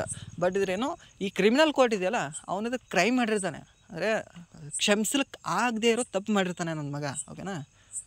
ಸೊ ಅದಕ್ಕೆ ಯಾವ ಕೋರ್ಟ್ ಇತ್ತಂದರೆ ಕಂಟಕ ಶೋಧನ. ಒಂದು ಧರ್ಮಸ್ಥೇಯ, ಇನ್ನೊಂದು ಕಂಠ ಶೋಧನ, ಓಕೆನಾ. ಕಂಟಕ ಶೋಧನ ಅಂದರೆ ಕಂಠ ಅಂದ್ರೇನು, ನಮ್ಮ ಕಂಠ ಅಂದರೆ ಏನು ಹೇಳ್ತೀವಿ, ಇಲ್ಲಿ ಇರುತ್ತಲ್ಲ ಕುದಿಗೆ ಮುಂದೆ ನಮ್ಮ ಕಂಠ, ನಮ್ಮ ಬಾಯಿ ಬರೋದು ನಮ್ಮದು ಮಾತುಗಳು, ಓಕೆನಾ. ಅದನ್ನು ನಾವು ಕಂಠ ಅಂತೀವಿ, ಸರಿನಾ. ಕಂಠ ಎಷ್ಟು ಸುಶ್ರಾವ್ಯವಾಗಿ ಹಾಡ್ತೀಯ, ನಿನ್ನ ಕಂಠ ಸಖತ್ತಾಗಿದೆ ಅಂತ ಹೇಳ್ತಾರೆ ಗೊತ್ತಾ. ಸೊ ಇದರ ಸುಳ್ಳು ಬರೋದು, ಸತ್ಯ ಬರೋದು, ಹಾಡು ಬರೋದು, ಕಥೆ ಬರೋದು, ಕಾದಂಬರಿ ಬರೋದು, ಕವನ ಬರೋದು, ಎಲ್ಲ ಬರೋದು ಇಲ್ಲಿಂದಾನೆ, ನಮ್ಮ ಕಂಠದಿಂದ, ಓಕೆನಾ. ಸೊ ಆ ಕಂಠದಿದ್ರೇನೋ ಸುಳ್ಳು ಹೇಳೋದಿದ್ರೇನೋ ಬೇಡ, ಅಲ್ಲಿದೆಲ್ಲ ಕ್ಲೀನಾಗಿ ಅದಕ್ಕೆ ಶೋಧ ಮಾಡ್ತೀವಿ ನಾವು ಅಂತ ಅನ್ನೋದೇ ಕಂಟಕ ಶೋಧನ, ಸರಿನಾ. ಕಂಠವನ್ನು ಶೋಧ ಮಾಡ್ತೀವಿ, ಅಲ್ಲಿ ಸುಳ್ಳು ಹೇಳ್ತಿದ್ರೆ ಅದು ಹೊರಗೆ ತೆಗಿತೀವಿ ಅನ್ನೋದು ಕಂಟಕ ಶೋಧನ, ಸರಿನಾ. ಸೊ ಈ ರೀತಿ ಒಂದು ಧರ್ಮಸ್ಥೇಯ ಮತ್ತು ಕಂಟಕ ಶೋಧನನ್ನು 2 ಬಗೆಯ ನ್ಯಾಯಾಲಯಗಳಿದ್ದವು, ಓಕೆನಾ. 2 ಬಗೆಯ ನ್ಯಾಯಾಲಯಗಳಿದ್ದವು, ಯಾವುದು ಒಂದು ಧರ್ಮಸ್ಥೇಯ, ಇನ್ನೊಂದು ಕಂಟಕ ಶೋಧನ. ಯಾಕೆ ಇಷ್ಟು ಸರಿ ಹೇಳ್ತಿದ್ದೇನೆ ಅಂತಂದರೆ ಇದು ಇಂಪಾರ್ಟೆಂಟ್ ಇದೆ. ಸೊ ಸಿವಿಲ್ ಕೋರ್ಟ್ ಯಾವುದಾಗಿತ್ತು ಮೌರ್ಯರ ಕಾಲದಲ್ಲಿ ಅಂದರೆ ಕೇಳಿದ್ರೆ ಏನಂತ ಹೇಳಬೇಕು ಅಂದರೆ ಧರ್ಮಸ್ಥೇಯ ಅಂತ ಹೇಳಬೇಕು. ಹಾಗೆ ಕ್ರಿಮಿನಲ್ ಕೋರ್ಟ್ ಯಾವುದಾಗಿತ್ತು ಅಂತ ಕೇಳಿದ್ರೆ ಆವಾಗ ಕಂಟಕ ಶೋಧನ ಅಂತ ಹೇಳಬೇಕು, ಸರಿನಾ. ಸೊ ನೆಕ್ಸ್ಟ್ ಏನಿದೆ ಅಂತಂದರೆ ಈ ನ್ಯಾಯಾಲಯಗಳು ಎಲ್ಲ ಪಟ್ಟಣ ಮತ್ತು ನಗರಗಳಲ್ಲಿದ್ದವು. ಇವಾಗ ಹೇಗೆ ಇದ್ರೇನು ಡಿಸ್ಟಿಕ್ ಕೋರ್ಟ್ ಇದ್ದಾವಲ್ಲ, ಕ್ರಿಮಿನಲ್ ಕೋರ್ಟ್ ಮತ್ತು ಇದ್ರೇನು ಸಿವಿಲ್ ಕೋರ್ಟ್ ಇದ್ರೇನು ಡಿಸ್ಟಿಕ್ ಇದ್ರೆ ಇದ್ದಾವೆ. ಸೊ ಆ ಥರ ಇವು ಕೂಡ ಎಲ್ಲ ಪಟ್ಟಣ ಮತ್ತು ನಗರಗಳಲ್ಲಿದ್ದವು. ಸೊ ಆವಾಗಿನ ಕಾಲದಾಗ ಇದ್ರೇನೋ ಜಾಸ್ತಿ ಇದ್ರೇನೋ ಪಟ್ಟಣ ನಗರ ಇರ್ತಿರ್ಲಿಲ್ಲ, ಜಾಸ್ತಿ ಹಳ್ಳಿಗಳೇ ಇರ್ತಿದ್ವು. ಬಟ್ ಅಲ್ಲೊಂದು ಇಲ್ಲೊಂದು, ಇವಾಗ ನಮ್ಮ ಡಿಸ್ಟಿಕ್ ಥರ ಇದ್ರೇನೋ ಅಲ್ಲಿ ಕೂಡ ಇದ್ರೇನೋ ಪಟ್ಟಣಗಳು ಇರ್ತಿದ್ವು. ಬಟ್ ಇಷ್ಟಿಗೆ ಕೂಡ ಇದ್ರೇನು ಇವಾಗ ಜಾಸ್ತಿ ಆಗಿದೆ, ಬಟ್ ಅವಾಗ ಕಡಿಮೆ ಇತ್ತು ಸರಿನಾ. ಅಲ್ಲಿದ್ರೇನು ಇರ್ತಿದ್ದು ಯಾವುದು ಕಂಟಕ ಶೋಧನ ಮತ್ತು ಧರ್ಮೇಸ್ಥೆಯ. ಗ್ರಾಮ ಸಮಿತಿಗಳು ಮತ್ತು ಅವುಗಳ ಮುಖ್ಯಸ್ಥರು ತಮ್ಮ ಪ್ರದೇಶಗಳಲ್ಲಿಯ ನ್ಯಾಯ ನಿರ್ಣಯಕ್ಕೆ ಜವಾಬ್ದಾರರಾಗಿರುತ್ತಿದ್ದರು. ಓಕೆ, ಈ ಗ್ರಾಮ ಸಮಿತಿಗಳು ಅಂತ ಇರ್ತಾವೆ ಗೊತ್ತಾ, ಗ್ರಾಮ ಸಮಿತಿಗಳು ಗೌಡ. ಸೊ ಈ ಮುಂದೆ ಇದ್ರೇನು ಇವ್ರ ಕಾಲದಲ್ಲಿ ಬರುತ್ತೆ, ಯಾರ್ದು ವಿಜಯನಗರ ಕಾಲದಲ್ಲಿ ಗೌಡ ಅನ್ನೋದು ಇದ್ರೇನೋ ಜಾಸ್ತಿ ಬರುತ್ತೆ, ಗೌಡ ಶಾನುಭೋಗ ಅನ್ನೋದು ಸರಿನಾ. ಬಟ್ ಇಲ್ಲಿ ಕೂಡ ಇದ್ರೇನೋ ಗ್ರಾಮ ಸಮಿತಿ ಇರುತ್ತಲ್ಲ, ಅವರಿದ್ರೇನೋ ನ್ಯಾಯ ನಿರ್ಣಯಕ್ಕೆ ಜವಾಬ್ದಾರರಾಗಿರ್ತಿದ್ರು. ಅವರೇ ಇದ್ರೆ ನಿರ್ವಹಿಸಬೇಕಾಗಿತ್ತು ಯಾವುದು ಧರ್ಮೇಸ್ಥೆಯ ಮತ್ತು ಕಂಟಕ ಶೋಧನಗಳಿಗೆ. ಓಕೆ, ಸೊ ಶಿಕ್ಷೆಗಳು ತುಂಬ ಕಠಿಣವಾಗಿದ್ದು ಅವುಗಳಲ್ಲಿ ತಲೆ ಹಾಗೂ ಕೈಕಾಲು ಕತ್ತರಿಸುವುದು ಸೇರಿತೆಂದು ಮೆಗಸ್ಥಾನಿಸ್ ಉಲ್ಲೇಖಿಸಿದ್ದಾನೆ.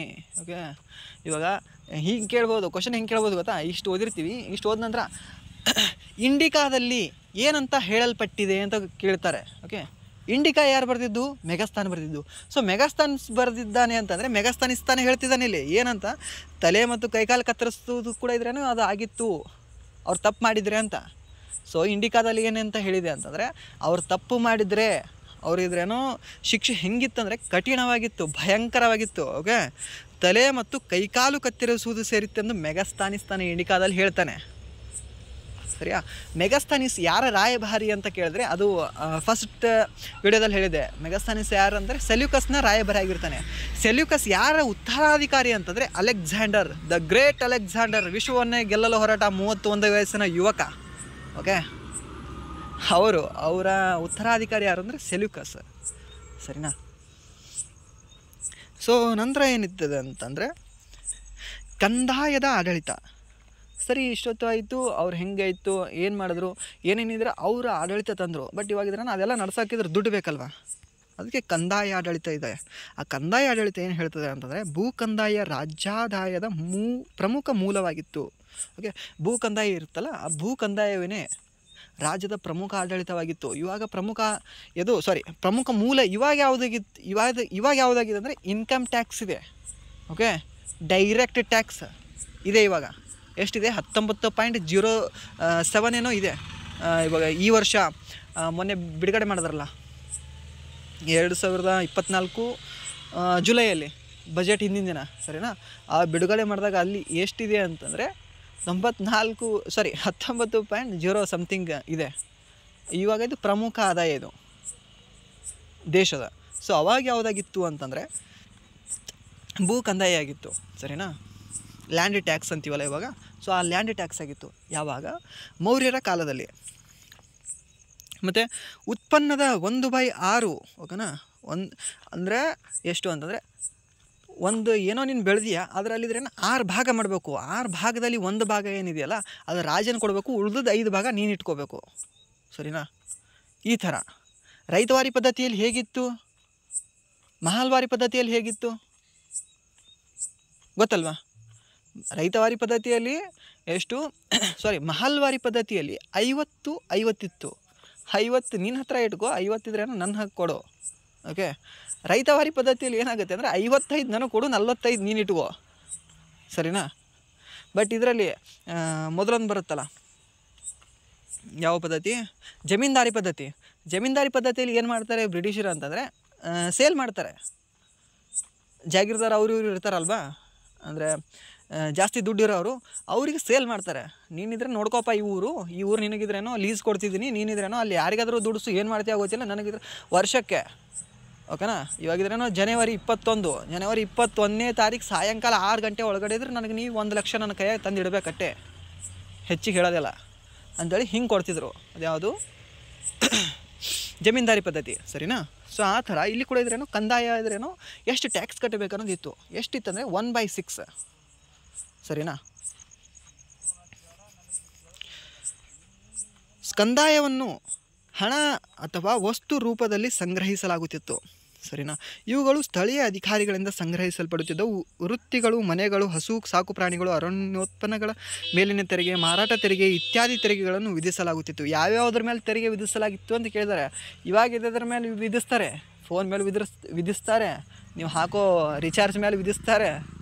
ಓಕೆ, ನೋಡ್ತಿದ್ರೆ ಸ್ಪೆಕ್ಸ್ ಹಾಕ್ಕೊಂಡಿದ್ರೆ ಸ್ಪೆಕ್ಸ್ ಮೇಲೆ ವಿಧಿಸ್ತಾರೆ ಸರಿನಾ. ಕುಡಿಯೋ ನೀರು ಮೇಲೆ ವಿಧಿಸ್ತಾರೆ, ಎಲ್ಲದರ ಮೇಲೆ ವಿಧಿಸ್ತಾರೆ ಇವಾಗ ಟ್ಯಾಕ್ಸ್ ಸರಿನಾ. ಬಟ್ ದಾರದ ಮೇಲಿಲ್ಲ.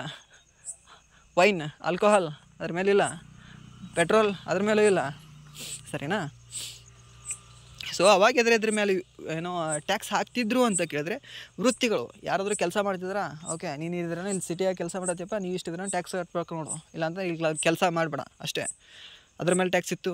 ಮನೆಗಳ ಮೇಲೆ, ಮನೆ ಕಟ್ಟಿಯಪ್ಪ ಇಲ್ಲಿ ನಾನು ರಾಜ್ಯದೊಳಗೆ ನೀನು ಟ್ಯಾಕ್ಸ್ ಕಟ್ಟಿಸಿದ, ಗರ್ಪಟ್ಟಿ ಅಂತ ಇವಾಗ ಕರಿತೀವಲ್ವ, ಓಕೆನಾ? ಆ ಥರ. ನೆಕ್ಸ್ಟ್ ಇದ್ರೆ ಹಸು. ಅವ್ರು ಅವಾಗಿದ್ರೆ ಹಸು ಇದ್ದವನೇ ಜಾಸ್ತಿ ಶ್ರೀಮಂತ ಇದ್ದ, ಹಸು ಮತ್ತು ಕುದುರೆ ಇದ್ದವರು. ಅದು ಆನಂತರ ಹಸು ಯಾರ ಹತ್ರ ಇರುತ್ತಲ್ಲ ಅವ್ರು ಕೂಡ ಟ್ಯಾಕ್ಸ್ ಕಟ್ಟಬೇಕು. ನೆಕ್ಸ್ಟ್ ಏನಂದ್ರೆ ಸಾಕು ಪ್ರಾಣಿಗಳು, ಕುರಿ ಮತ್ತು ಯಾವುದು ಅವು ದನಗಳಿದ್ರೇನೋ ಸಾಕ್ತಿದ್ರಲ್ಲ, ಅವೆಲ್ಲದ್ರ ಮೇಲೆ ಇದ್ರೇನು ಟ್ಯಾಕ್ಸ್ ಕಟ್ಟಬೇಕಾಗಿತ್ತು. ಮತ್ತು ಅರಣ್ಯೋತ್ಪನ್ನಗಳ ಮೇಲಿನ ತೆರಿಗೆ, ಮತ್ತು ಇದ್ರೇನೋ ಅರಣ್ಯ ಕಡದು ಏನಾದರೂ ಏನೋ ಕಟ್ಟಿಗೆ ಮಾರ್ತಿದ್ರು, ಇದು ಏನಾದರೂ ಕರಕುಶಲ ರೆಡಿ ಮಾಡ್ತಿದ್ರೆ ಅವರು ಅದ್ರ ಮೇಲೆ ತೆರಿಗೆ ಮಾಡ್ತಿದ್ರು. ಮತ್ತು ಮಾರಾಟ ತೆರಿಗೆ, ಸರಿನಾ? ಸೇಲ್ಸ್ ಟ್ಯಾಕ್ಸ್ ಅಂತೀವಲ್ಲ ಇವಾಗ. ಸೊ ಆ ರೀತಿ ಮಾರಾಟ ತೆರಿಗೆ, ನೀನೇನಾದರೂ ಮಾರಾಟ ಮಾಡ್ತಿದ್ದೆ ಏನಾದರೂ ಮಾಡಿ ಅಂದರೆ ಅದ್ರ ಮೇಲೂ ಕೂಡ ನೀನು ಟ್ಯಾಕ್ಸ್ ಕಟ್ಟಬೇಕಾಗಿತ್ತು. ಯಾವಾಗ? ಮೌರ್ಯರ ಕಾಲದಲ್ಲಿ. ಎಷ್ಟು ಕಟ್ಟಬೇಕಾಗಿತ್ತು ಅಂದರೆ 1/6. 6 ಭಾಗ ಮಾಡಿದೆ ಅಂದರೆ 1 ಭಾಗ ರಾಜನ ಕೊಡು, 5 ಭಾಗ ನೀನು ಇಟ್ಕೋ. ಸೊ ನೆಕ್ಸ್ಟ್ ಏನು ಹೇಳಿದೆ ಅಂದರೆ ಪ್ರಾಂತೀಯ ಸರ್ಕಾರ, ಅದ್ರ ಬಗ್ಗೆ ಹೇಳಿದೆ. ಮೌರ್ಯ ಸಾಮ್ರಾಜ್ಯವು 5 ಪ್ರಾಂತ್ಯಗಳಾಗಿ ವಿಭಾಗಿಸಲ್ಪಟ್ಟಿತ್ತು. ಓಕೆ, ಈಗ 5 ಪ್ರಾಂತ್ಯಗಳಂದರೆ ಇನ್ನೊಂದಿದ್ರೇನೋ ಒಂದು ಬರುತ್ತೆ, ಫೇಮಸ್ ಕ್ವಶನ್ ಇದೆ, ಒಂದು ಜಾಸ್ತಿ ಕೇಳಿದ್ದಾರೆ ಸ್ಟೇಟ್ ಎಕ್ಸಾಮ್ಸಲ್ಲಿ. 8 ತರಫ್ ಯಾವ ರಾಜ್ಯ ಇಲ್ಲಾಂದರೆ ಯಾವ ವ್ಯಕ್ತಿ ವಿಭಾಗಿಸಿದ್ದನು ತನ್ನ ರಾಜ್ಯವನ್ನು ಅಂತ ಕೇಳಿದ್ದಾರೆ. ಯಾರು? 8 ತರಫ್ ಅಂತ ವಿಭಾಗಿಸ್ತಾರೆ ಅವರ ರಾಜ್ಯವನ್ನು. ಯಾರಿದ್ದಾರೆ? ಕರ್ನಾಟಕದಲ್ಲಿ ಬರ್ತಾರೆ.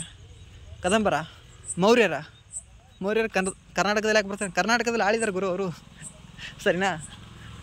ಶಾತವಾಹನರ, ಏನು ವಿಜಯನಗರ ಸಾಮ್ರಾಜ್ಯದವರ ಅಂತ ಕೇಳಿದರೆ ಬಹಮನಿಗಳು, ಓಕೆನಾ? ಬಹಮನಿಗಳಲ್ಲಿ ಮಹಮ್ಮದ್ ಗವಾನ್ ಅಂತ ಬರ್ತಾನೆ, ಸರಿನಾ? ಆ ಮಹಮ್ಮದ್ ಗವಾನ್ ಏನು ಮಾಡ್ತಾನೆ ಅಂದರೆ 8 ತರಫ್ ಮಾಡ್ತಾನೆ. 8 ತರಫ್ಗಳಾಗಿದ್ರೇನೋ ವಿಭಾಗಿಸ್ತಾನೆ ತನ್ನ ರಾಜ್ಯವನ್ನು, ಸರಿನಾ?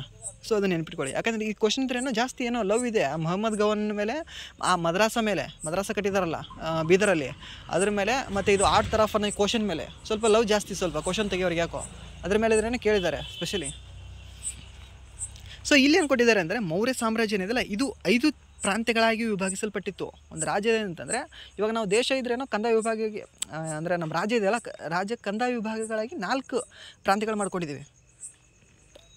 ಕಿತ್ತೂರು ಕರ್ನಾಟಕ, ಕಲ್ಯಾಣ ಕರ್ನಾಟಕ, ಮೈಸೂರು ಕರ್ನಾಟಕ, ಬೆಂಗಳೂರು ಕರ್ನಾಟಕ, ಬೆಂಗಳೂರು ವಿಭಾಗ, ಮೈಸೂರು ವಿಭಾಗ, ಕಿತ್ತೂರು ಕರ್ನಾಟಕ ವಿಭಾಗ, ಹಾಗೆ ಕಲ್ಯಾಣ ಕರ್ನಾಟಕ ವಿಭಾಗ ಅಂತ 4 ಭಾಗಗಳಿದಾವೆ ಗೊತ್ತಾ? ಮೊನ್ನೆ ಯಾವುದು VAO ಎಕ್ಸಾಮಿಗೆ ಕೇಳಿದ್ರು ನೋಡಿ, ಅತಿ ದೊಡ್ಡ ಯಾವುದು ವಿಭಾಗ ಯಾವುದು ಅಂತ, ಬೆಳಗಾವಿ ವಿಭಾಗ, ಓಕೆನಾ? ಬೆಳಗಾವಿ ವಿಭಾಗನೂ ಅನ್ಬೋದು, ಕಿತ್ತೂರು ಕರ್ನಾಟಕ ವಿಭಾಗ ಅನ್ಬೋದು. ಕಿತ್ತೂರು ಕರ್ನಾಟಕ ವಿಭಾಗ ಯಾಕಂತಂದ್ರೆ ಕಿತ್ತೂರು ರಾಣಿ ಚೆನ್ನಮ್ಮ 1824 ಯುದ್ಧ, ಓಕೆ?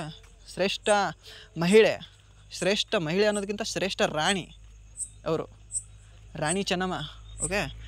ಅದಕ್ಕೆ ಕಿತ್ತೂರು ಪ್ರಾಂತ್ಯ ಅಂತೀವಿ ಅದಕ್ಕೆ. ಸೊ ಆ ಥರ ಇಲ್ಲಿ ಎಷ್ಟಿತ್ತು ಅಂದರೆ 5 ಪ್ರಾಂತ್ಯಗಳಾಗಿ ವಿಭಾಗಿಸಲ್ಪಟ್ಟಿತ್ತು. ಅವುಗಳ ರಾಜಧಾನಿಗಳು, ಓಕೆ? ಅವುಗಳ ರಾಜಧಾನಿಗಳು ಯಾವುವು ಅಂತಂದರೆ, ಇವಾಗ ಯಾವುದಂದರೆ ಗಿರ್ನಾರ್, ಮತ್ತು ತಕ್ಷಶಿಲಾ, ಮತ್ತು ಉಜ್ಜಯಿನಿ, ತೋಸಾಲಿ, ಸುವರ್ಣಗಿರಿಗಳಲ್ಲಿದ್ದವು. ಪ್ರತಿಯೊಂದು ಇವು 5 ಇದ್ರೇನು ಪ್ರಾಂತ್ಯಗಳು ಕೊಟ್ಟಿದ್ದಾರೆ. 5 ಪ್ರಾಂತ್ಯಗಳಿದ್ರೆ ಎಲ್ಲೆಲ್ಲಿದ್ದವು ಅಂತಂದರೆ, ಒಂದು ಗಿರ್ನಾರದಲ್ಲಿತ್ತು, ಅದಾನಂತರ ತಕ್ಷಶಿಲಾದಲ್ಲಿತ್ತು, ಉಜ್ಜಯಿನಿಯಲ್ಲಿತ್ತು, ತೋಸಾಲಿಯಲ್ಲಿತ್ತು, ಸುವರ್ಣಗಿರಿಯಲ್ಲಿತ್ತು. ಈ ಗಿರ್ನಾರ್ ಇದೆಯಲ್ಲ, ಗಿರ್ನಾರ್ ಪಶ್ಚಿಮದ ಯಾರ್ದು? ಮೌರ್ಯರ ಪಶ್ಚಿಮ ಆಡಳಿತ ಕೇಂದ್ರ ಯಾವುದು ಅಂತಂದರೆ ಗಿರ್ನಾರ್. ಪೂರ್ವದ ಕೇಂದ್ರ ಯಾವುದು ಅಂದರೆ ತೋಸಾಲಿ.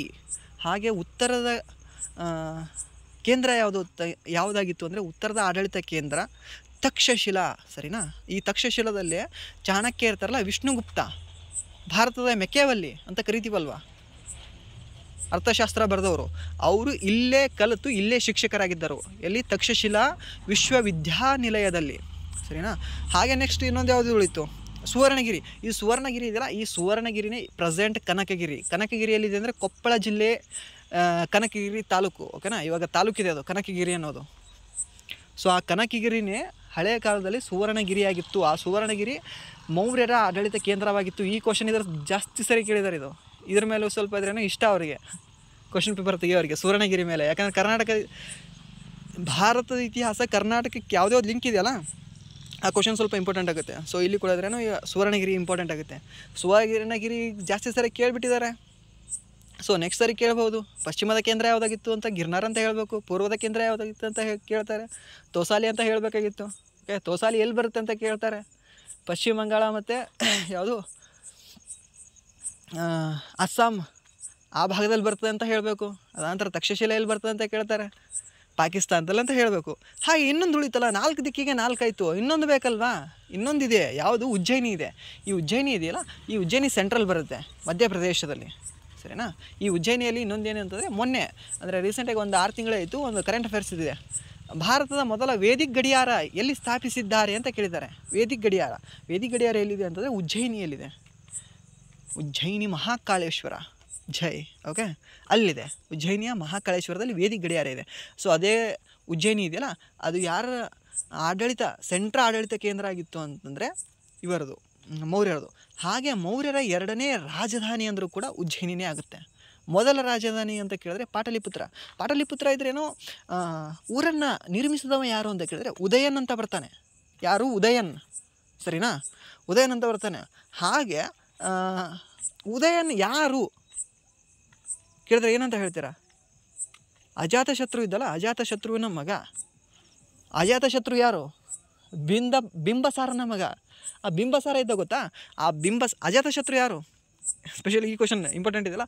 ಬೌದ್ಧ ಸಮ್ಮೇಳನ ನಡೆಯುತ್ತೆ, ಮೊದಲ ಬೌದ್ಧ ಸಮ್ಮೇಳನ ಎಲ್ಲಿ ನಡೀತದೆ? 483ರಲ್ಲಿ ನಡೀತದೆ, ಸರಿನಾ. ಅದು ಕ್ರಿಸ್ತ ಪೂರ್ವ 483ರಲ್ಲಿ ನಡೀತದೆ. ಎಲ್ಲಿ ನಡೀತದೆ? ರಾಜ್ಗೀರ್. ಓಕೆ, ಸ್ಪೆಷಲ್ ಏನೋ ಇದು ಕರೆಕ್ಟಾಗಿದೆ ಅನಿಸುತ್ತೆ, ಪ್ರೊನೌನ್ಸಿಯೇಷನ್ ಇಲ್ಲ ರಾಂಗ್ ಇರಬೇಕು. ರಾಜ್ಗೀರ್ ಅಲ್ಲೇ ನಡೀತದೆ. ಅಲ್ಲಿ ನಡೆದ ಅದರ ಅಧ್ಯಕ್ಷತೆ ಯಾರು ವಹಿಸ್ತಾರೆ ಅಂದರೆ ಅಜಾತಶತ್ರು ವಹಿಸ್ತಾರೆ, ಸರಿನಾ. ಅಜಾತಶತ್ರು ಅವನದೊಂದು ಫೇಮಸ್ ಏನು ಸ್ಟೋರಿ ಗೊತ್ತಾ? ಅವ್ರ ಅಪ್ಪನ್ನ ಕೊಂದು ತಾನು ಆಡಳಿತಕ್ಕೆ ಬರ್ತಾನೆ. ಆ ರೀತಿಯಲ್ಲಿ ಮೊಘಲರಲ್ಲಿ ಒಬ್ಬ ಬರ್ತಾನೆ, ಯಾರು? ಔರಂಗಜೇಬ. ಯಾರನ್ನ ಕೊಂದು ಬರ್ತಾನೆ? ಕೊಂದು ಬರಲ್ಲ ಇವರು, ಅವ್ರ ಅಪ್ಪಗೆ ಜೈಲಿಗೆ ಹೋಗಿದ್ದು ಬರ್ತಾನೆ. ಯಾರು? ಔರಂಗಜೇಬ. ಶಹಜಾನ್ ಆಗಿದ್ರೆ ಜೈಲಿಗೆ ಹೋಗಿದ್ದು ಬರ್ತಾನೆ. ಆ ಶಹಜಾನ್ ಇದ್ರೇನೋ ಇನ್ನೊಂದು ಹೆಸರು ಕೇಳಿದ್ದಾರೆ, ಸುಮ್ಮನೆ ಹಾಗೆ ಇದ್ರೇನೋ ಫ್ಲೋದಲ್ಲಿ ಸಿಗುತ್ತೆ ಅಂತ ಹೇಳ್ತಿದ್ದೀನಿ. ಅಂದರೆ ಕಥೆಯಲ್ಲಿ ಈ ಥರ ಹೇಳಿದ್ರೆ ನೆನಪುಳಿತದೆ, ಸರಿನಾ. ಯಾರು? ಇವರು ಶಹಜಾನ್, ಸರಿನಾ. ಆ ಶಹಜಾನನ ಇನ್ನೊಂದು ಹೆಸರು ಏನಾಗಿತ್ತು ಅಂದರೆ ಖುರ್ರಮ್ ಆಗಿತ್ತು. ಓಕೆ, ಖುರ್ರಮ್, ಓಕೆ, ಆ ಖುರ್ರಮ್ ಆಗಿತ್ತು. ಯಾರು ಅಂದರೆ ಶಹಜಾನನ ಹೆಸರು, ಸರಿನಾ. ಸೊ ನೆಕ್ಸ್ಟ್ ಏನಿದೆ ಅಂತಂದರೆ, ಪ್ರಾಂತ್ಯವು ರಾಜಮನೆತನಕ್ಕೆ ಸೇರಿದ್ದ ಅಥವಾ ರಾಜನ ಸಂಬಂಧಿಕರಲ್ಲೊಬ್ಬನಾಗಿದ್ದ ರಾಜ್ಯಪಾಲನ ಅಧೀನದಲ್ಲಿರುತ್ತಿತ್ತು. ಪ್ರಾಂತ್ಯಗಳನ್ನು ಪುನಃ ಜಿಲ್ಲೆಗಳಾಗಿ ವಿಭಾಗಿಸಲ್ಪಟ್ಟು ಅವುಗಳು ಸ್ಥಾನಿಕರಿಂದ ಆಳಲ್ಪಡುತ್ತಿದ್ದವು. ಗ್ರಾಮಿಕ ಹಳ್ಳಿಯ ಮುಖ್ಯಸ್ಥನಾಗುತ್ತಿದ್ದನು. 10 ಹಳ್ಳಿಗಳ ಮುಖ್ಯಸ್ಥನನ್ನು ಗೋಪ ಎಂದು ಕರೆಯುತ್ತಿದ್ದರು. ಓಕೆ, ಗೋಪ ಅಂತಂದ್ರೆ ಏನು ಗೊತ್ತಾ? ಈಗ 10 ಹಳ್ಳಿಗಿದ್ರೇನೋ ಅವನೇ ಅಂದರೆ ಕಿಂಗ್ ಇರ್ತಾನಲ್ಲ, 10 ಹಳ್ಳಿಗಿದ್ರೇನೋ ಅವನೇ ರಾಜ, ಅವನಿಗೆ ಗೋಪ ಅಂತ ಕರಿತಿದ್ರು. ಹಾಗೆ ಜಿಲ್ಲಾ ಆಗಿದ್ರೇನೋ ಒಬ್ಬನಿಗಿದ್ರೆ ಇರ್ತಾರೆ, ಇವಾಗ ಜಿಲ್ಲಾಧಿಕಾರಿ ಆಗಿರ್ತಾರೆ, ಅವ್ರಿಗೆ ಅಂತ ಕರಿತಿದ್ರು. ಅವ್ರಿಗೆ ಏನಂತ ಕರಿತಿದ್ರು ಅಂದರೆ ಸ್ಥಾನಿಕ ಅಂತ ಕರಿತಿದ್ರು, ಸರಿನಾ. ಸ್ಥಾನಿಕನ ಮೇಲೆ ರಾಜ್ಯಪಾಲನ ಮೇಲೆ ರಾಜ, ಸರಿನಾ. ಸೊ ಹೀಗೆ ಮೊದಲು ಗೋಪ, ಮೊದಲು ಹಳ್ಳಿಯ 10 ಹಳ್ಳಿ ಸೇರಿದ್ರೆ ಒಂದು ಗೋಪ. ಆ ಗೋಪಗಳ ಮೇಲೆ ಸ್ಥಾನಿಕ, ಯಾವುದು? ಜಿಲ್ಲೆ ನೋಡ್ಕೊಳ್ಳೋನು ಸ್ಥಾನಿಕ.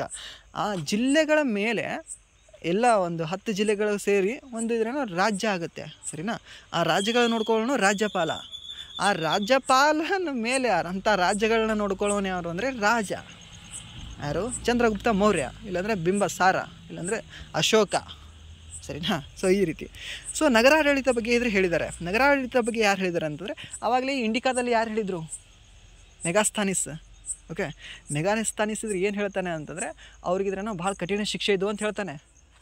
ಓಕೆ, ಕೈ ಕಡಿಯೋದು, ಕಾಲು ಕಡಿಯೋದು ಎಲ್ಲ ಇತ್ತು. ಎಲ್ಲಿ? ಕಂಟಕ ಶೋಧನ ಮತ್ತು ಇದ್ರೇನೋ ಧರ್ಮಸ್ಥೇಯ, ನ್ಯಾಯಾಲಯದಲ್ಲಿ ತೀರ್ಪು ಕೊಟ್ಟಾಗ ಅಂತ ಹೇಳಿದ್ರು. ಸೊ ಇಲ್ಲಿ ಕೂಡ ಗ್ರೀಕ್ ರಾಯಭಾರಿ ಮೆಗಾಸ್ಥಾನಿಸ್ ಪಾಟಲಿಪುತ್ರದ ಆಡಳಿತವನ್ನು ಸುದೀರ್ಘವಾಗಿ ವಿವರಿಸಿದ್ದಾನೆ. ನಗರಾಡಳಿತವನ್ನು ತಲಾ 5 ಸದಸ್ಯರ 6 ಮಂಡಳಿಗಳ ಒಟ್ಟು 33 ಅಧಿಕಾರಿಗಳ ಸಮಿತಿಯು ನಿರ್ವಹಣೆಗೆ ವಹಿಸಲಾಗಿತ್ತು. ಆ ಸಮಿತಿಗಳು ರಸ್ತೆಗಳು, ಮಾರುಕಟ್ಟೆಗಳು, ಆಸ್ಪತ್ರೆಗಳು, ದೇವಾಲಯಗಳು, ಶಾಲೆಗಳು, ನೀರು ಸರಬರಾಜು ಮುಂತಾದವರನ್ನು ನೋಡಿಕೊಳ್ಳುತ್ತಿದ್ದವು, ಸರಿನಾ. ಮತ್ತು ನಗರಾಡಳಿತ ಇತ್ತು. ಈಗಿದ್ರೇನೋ ಪ್ರತಿಯೊಂದು ಇಲಾಖೆ ಇದ್ದು ಅಂತ ಹೇಳಿದೆ. ಆವಾಗ ಎಷ್ಟು ಇಲಾಖೆ ಇದೆ ಅಂತ ಹೇಳಿದೆ? 30 ಇಲಾಖೆ ಇದ್ದು ಅಂತ ಹೇಳಿದೆ.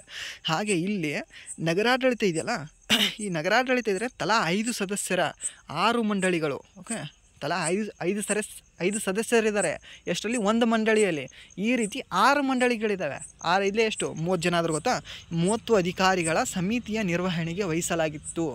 ಸೊ ಅಲ್ಲಿ ಕೂಡ 30 ಇದೆ, ಇಲ್ಲಿ ಕೂಡ 30 ಇದೆ. 30 ಅಂದರೆ ಇದನ್ನು ಮ್ಯಾಕ್ಸಿಮಮ್ ಇಲ್ಲಿ ಲಿಂಕ್ ಆಗುತ್ತೆ, ನೋಡ್ಕೊಳ್ಳಿ ಸ್ವಲ್ಪ. ಆ ಸಮಿತಿಗಳು, ರಸ್ತೆಗಳು ಇವೆಲ್ಲ ನೋಡ್ಕೊಂಡೆ ಹೇಳಿದೆ ಅಲ್ವಾ. ಸೊ ಇದನ್ನೆಲ್ಲ ನೋಡ್ಕೋತಿದ್ರು. ಸಿಟಿನಲ್ಲಿ ಏನೇನು ಬೇಕಪ್ಪ ಬೇಸಿಕ್ ಇದ್ರೆ ಮೂಲಭೂತವಾಗಿ ನಮಗೆ ಇದನ್ನು ಬದುಕಲ್ಲಿ ಏನು ಬೇಕು ಸಿಟಿ ಒಳಗೆ ಅದು ನೋಡ್ಕೊಳ್ತಿದ್ರು ಅಷ್ಟೇ. ಯಾರೋ 30 ಜನ 6 ಗುಂಪು ಮಾಡ್ಕೊಂಡಿದ್ರು, 5 ಜನ ಇದ್ರು ಒಂದೊಂದು ಗುಂಪೊಳಗೆ. ಓಕೆನಾ. ನೆಕ್ಸ್ಟ್ ಏನಿದೆ ಅಂದರೆ ಸೈನ್ಯಾಡಳಿತ. ಚಂದ್ರಗುಪ್ತ ಸೇನಾ ಆಡಳಿತವು ತುಂಬ ದಕ್ಷವೂ ಮತ್ತು ವ್ಯವಸ್ಥಿತವೂ ಆಗಿತ್ತು. ಯುದ್ಧಗಳ ಸಂದರ್ಭದಲ್ಲಿ ಸ್ವತಃ ರಾಜನೇ ಸೇನೆಯನ್ನು ಮುನ್ನಡೆಸುತ್ತಿದ್ದನು. ಇಲ್ಲಿ ಸೇನಾಧಿಪತಿ ನಡೆಸೋದಕ್ಕಿಂತ ಸೇನೆಯನ್ನು ರಾಜ ನಡೆಸ್ತಿದ್ದಾನೆ. ಇದು ಸ್ವಲ್ಪ ಇಂಪಾರ್ಟೆಂಟ್ ಇದೆ, ನೋಡ್ಕೊಳ್ಳಿ. ಇಲ್ಲಿ ಬೇರೆ ಎಲ್ಲ ರಾಜಮನೆತನಗಳಲ್ಲೂ ಕೂಡ ಇವಾಗ ಅಮೋಘ ವರ್ಷ ನೃಪತುಂಗ ಯಾರು ಬರ್ತಾನೆ? ಲಕ್ಕಣ ದಂಡೀಶ ಬರ್ತಾನೆ, ಸರಿನಾ. ಸೊ ಆ ರೀತಿ ಪ್ರತಿಯೊಂದು ರಾಜಮನೆತನಗಳದು ಇವಾಗ ಯಾರು? ಖಿಲ್ಜಿ ಮಲ್ಲಿಕಾಫರ್ ಬರ್ತಾನೆ, ಮತ್ತು ಇನ್ನೊಬ್ಬ ಯಾರು? ಉಭತ್ತತೆ. ಸೊ ಆ ರೀತಿ ಬರ್ತಾರೆ. ಅವರ ಸೇನೆಯನ್ನು ಆ ಸೇನಾಧಿಪತಿ ಇದ್ರೇನೋ ಮುನ್ನಡೆಸ್ತಾ ಇದ್ರು, ಸರಿನಾ. ಸೊ ಬಟ್ ಇಲ್ಲಿ ಏನಾಗಿದೆ ಅಂದರೆ ಮೌರ್ಯರಲ್ಲಿ ಇವಾಗ ಇನಿಷಿಯಲ್ ಸ್ಟೇಜ್ ಇದು. ಯಾಕಂದರೆ ಒಂದು ರಾಜಮನೆತನ ಇದ್ರೇನೋ ದೊಡ್ಡದಾಗಿದ್ರೂ ಆಡಳಿತ ಮಾಡ್ಲಿಕ್ಕತ್ತದು ಇದೇ ಫಸ್ಟ್ ಟೈಮ್. ಅದು ಯಾರ ಹತ್ರ ಕಲ್ತಿದ್ದಾರೆ? ಅವರು ಚಾಣಕ್ಯನ ಹತ್ರ ಕಲ್ತಿದ್ದಾರೆ, ಸರಿನಾ. ಅವರೆಲ್ಲ ರಾಜರು. ಸೊ ಅದಕ್ಕೆ ಏನಿದೆ ಅಂದರೆ ರಾಜನೇ ಸೇನೆಯ ಮುಖ್ಯಸ್ಥನಾಗಿರ್ತಿದ್ದನು. ಸೊ ಚಂದ್ರಗುಪ್ತನ ಸೈನ್ಯ ಏನಿದೆಯಲ್ಲ, ಚಂದ್ರಗುಪ್ತ ಫಸ್ಟ್ ಇದೆ, ಮತ್ತು ಅವನೇ ರಾಜ ಇದ್ದಾರೆ ತಾನೆ, ಸ್ಥಾಪಕ. ಸೊ ಅವನ ಸೈನ್ಯ ಎಷ್ಟಿತ್ತಂದರೆ 6 ಲಕ್ಷ ಕಾಲ್ದಳ, 30,000 ಅಶ್ವದಳ, 9,000 ಆನೆಗಳನ್ನು ಹೊಂದಿತ್ತು. ಓಕೆ, 30,000 ಕುದುರೆ ಇದ್ದು ಅಂತೆ, 9,000 ಆನೆಗಳಿದ್ದವಂತೆ, 6 ಲಕ್ಷ ಕಾಲ್ದಳ ಇತ್ತಂತೆ, 6 ಲಕ್ಷ ಸೈನಿಕರಿದ್ದರಂತೆ. ಯುದ್ಧ ಇಲಾಖೆಯು 5 ಸದಸ್ಯರನ್ನೊಳಗೊಂಡ 6 ಮಂಡಳಿಗಳಿಂದ ನಿರ್ವಹಿಸಲ್ಪಡ್ತಿತ್ತು. ಇದು ಕೂಡ ಈ ಸೈನ್ಯ ಇದೆ ಗೊತ್ತಾ.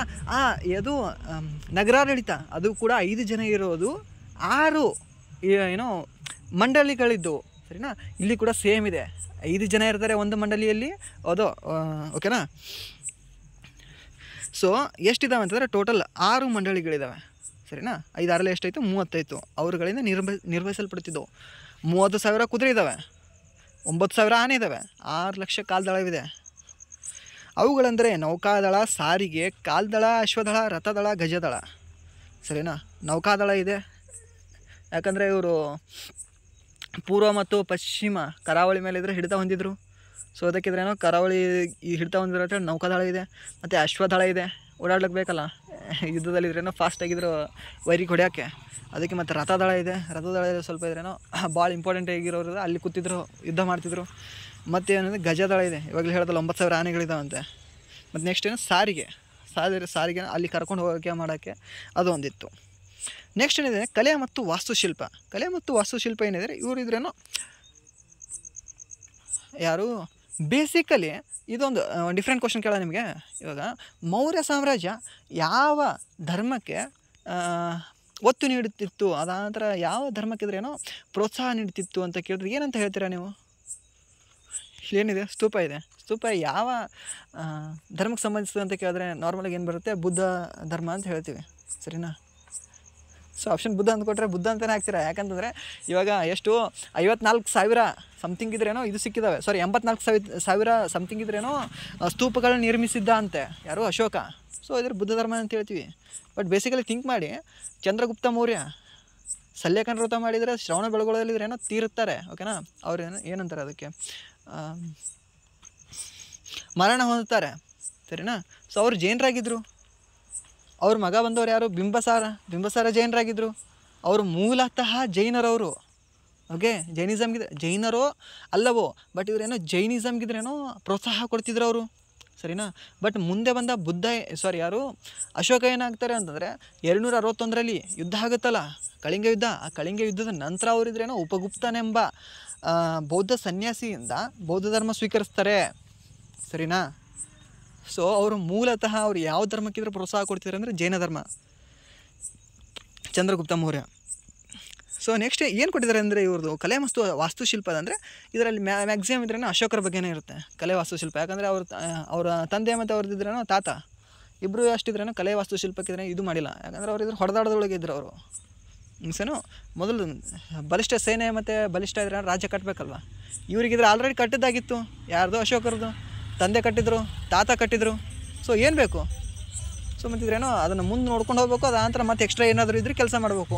ಇವಾಗ ಇಲ್ಲಿ ಕೂಡ ಆದರೆ ಹಾಗೆ ಆಗುತ್ತೆ. ರಾಷ್ಟ್ರಕೂಟರಲ್ಲಿ ಧ್ರುವ ಹೋಗಿದ್ರೆ ಇದಕ್ಕೂ ಹೊಡೆದಾಡಿ ಬರ್ತಾರೆ. ಉತ್ತರ ಭಾರತದಲ್ಲಿ ಅವನ ಗಜಗಳಿದ್ರೇನೋ ಗಂಗಾ ನದಿಯಲ್ಲಿ ಮಿಂದೆದ್ದವು ಅಂತ ಹೇಳ್ತಾರೆ.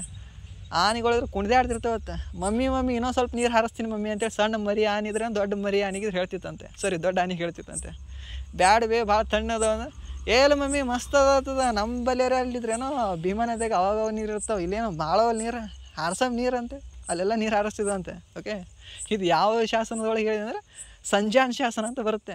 ಆ ಶಾಸನದಲ್ಲಿ ಹೇಳಿದೆ. ಅಲ್ಲಿ ಗೆದ್ದು ಬಂದಿದ್ರೇನೋ ಧ್ರುವ ಇದ್ರೇನೋ ಧ್ರುವ ಸಮುದ್ರ ಅಂತ ಒಂದು ಊರು ಕಟ್ತಾನೆ. ಆ ಧ್ರುವ ಸಮುದ್ರನೇ ನೆಕ್ಸ್ಟ್ ಇದ್ರೆ ದ್ವಾರ ಸಮುದ್ರ ಆಗುತ್ತೆ. ಆ ದ್ವಾರ ಸಮುದ್ರ ಇದ್ರೆ ಹಾಗೆ ಮಾತಾಡ್ಕೋದು ಹೀಗೆ ಹಳೆಬೇಡಾಗಿದೆ, ಸರಿನಾ? ಸೊ ಅಲ್ಲಿ ಅವ್ರಿಗಿದ್ರೇನೋ ಯುದ್ಧ ಮಾಡ್ತಾರೆ. ಅವ್ರು ಏನಾದರೂ ಕಟ್ಟಿದ್ರಾ, ಏನಾದರೂ ಗುಡಿ ಕಟ್ಟಿದ್ರಾ, ಏನಾದರೂ ಇದು ವಾಸ್ತುಶಿಲ್ಪಕ್ಕೆ ಏನೋ ಕೊಡುಗೆ ನೀಡಿದ್ರಾ?